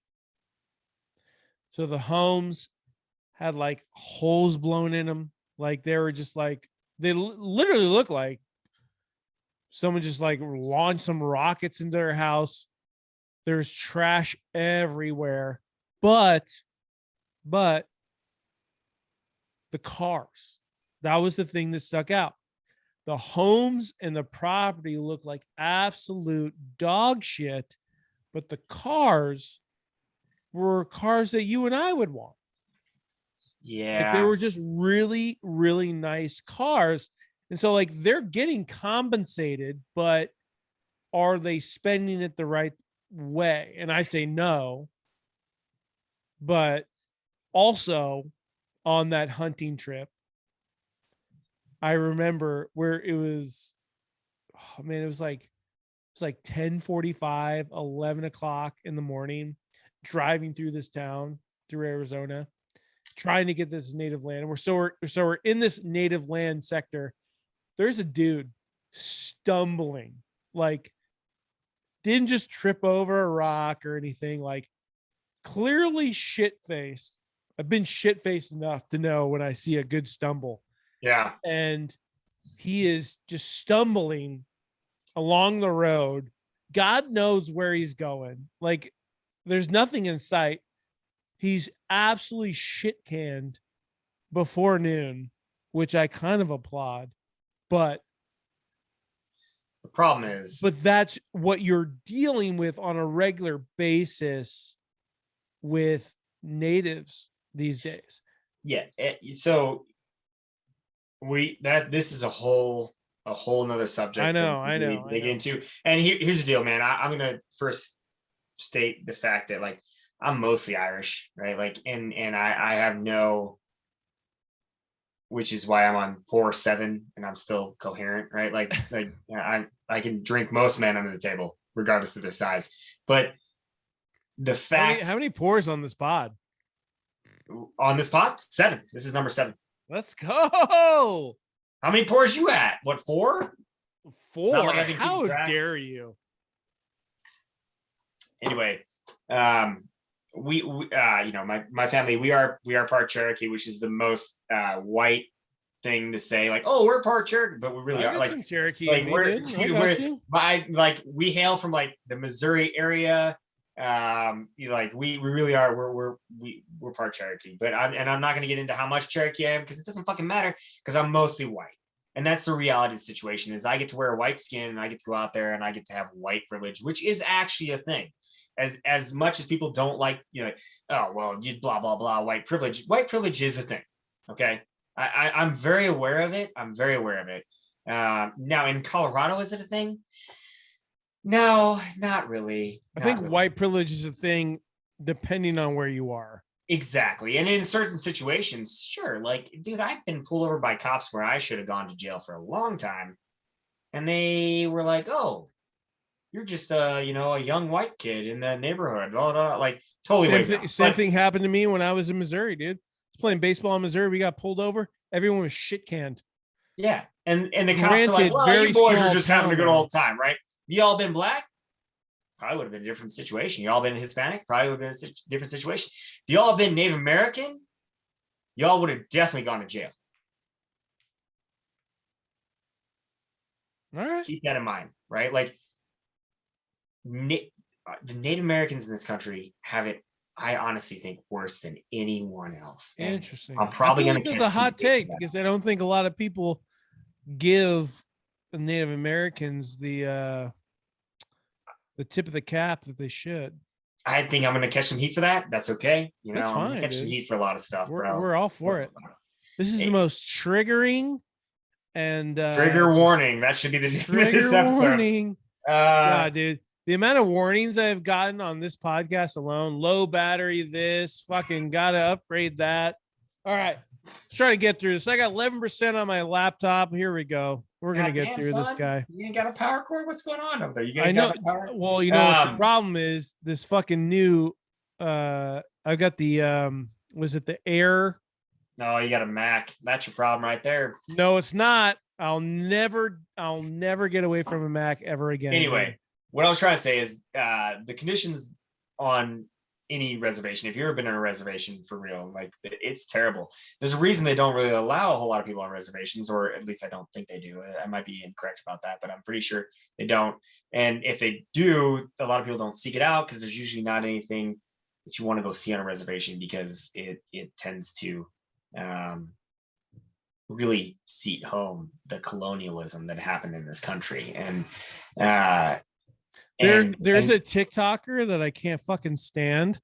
He kind of looks transsexual, but the guy calls all white people colonialists or something like.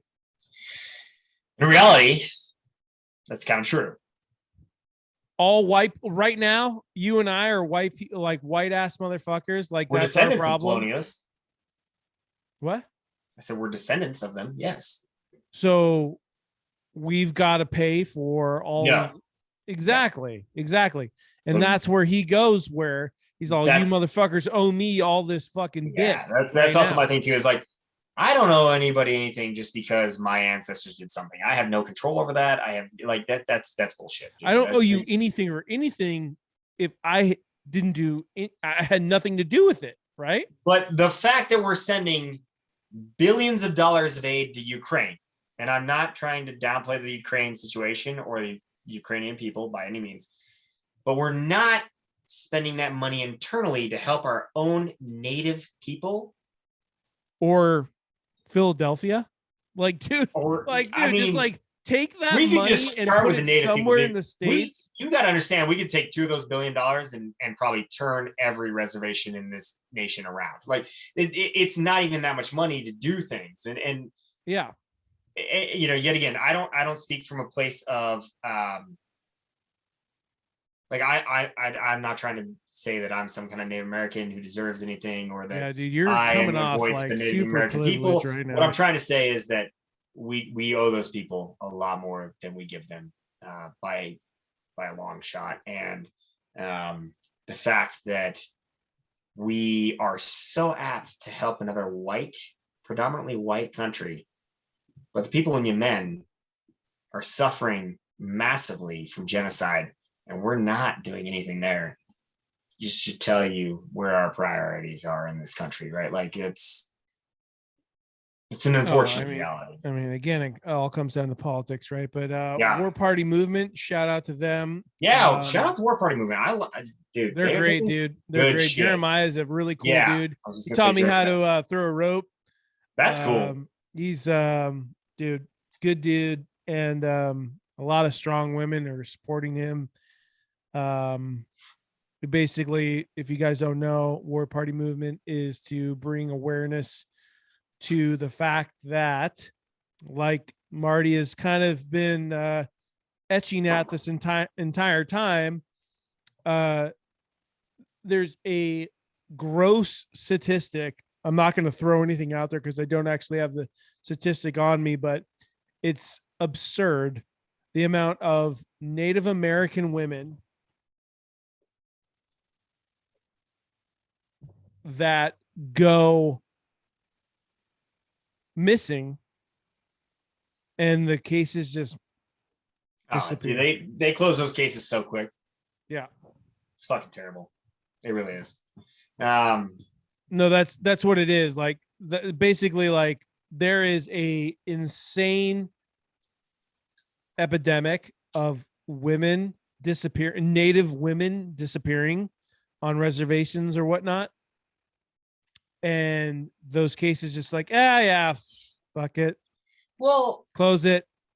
Yet again, we could go down a whole nother rabbit hole here, but oftentimes it has to deal with, like, do the tribal police like hand it off properly? Is it received properly? Are the necessary paperwork filled out?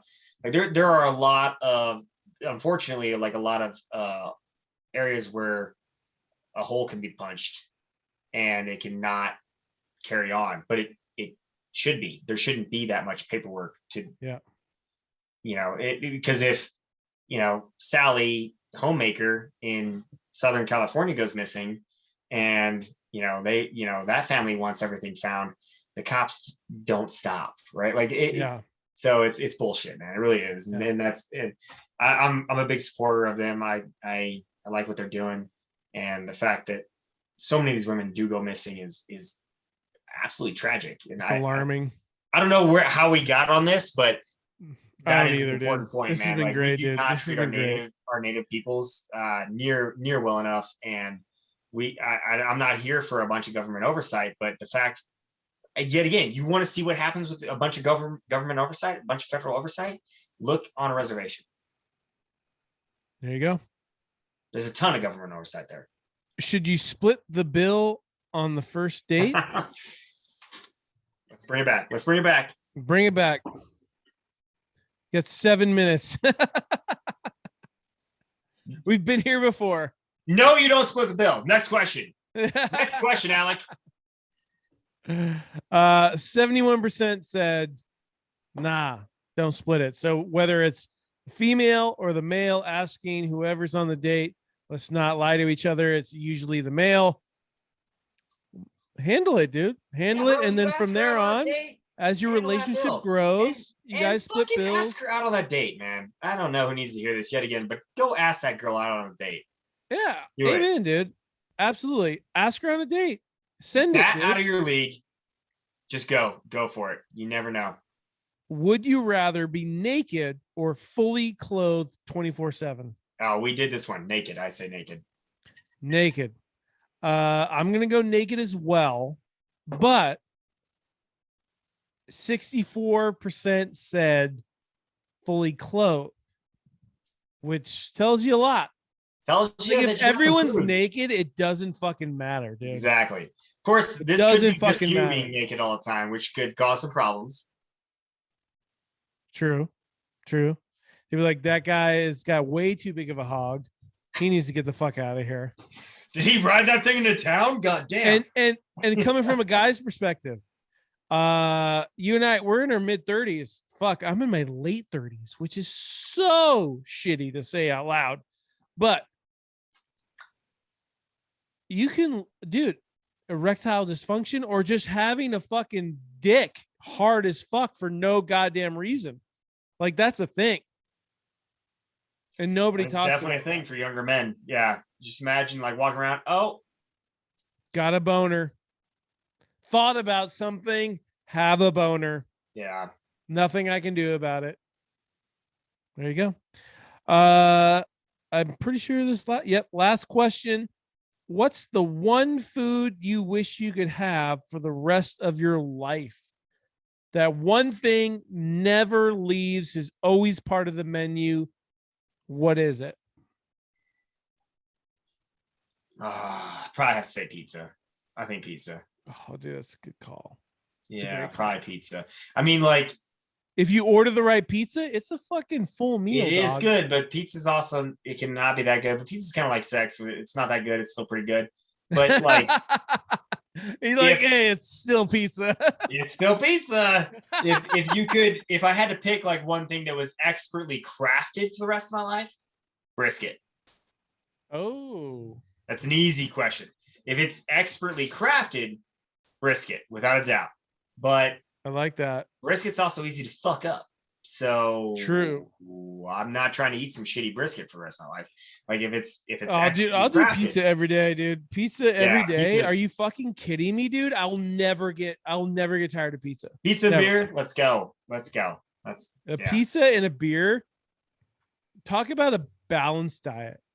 Exactly. Get your veggies, get your fats, got your proteins, got some mushrooms and some green peppers on there. Done.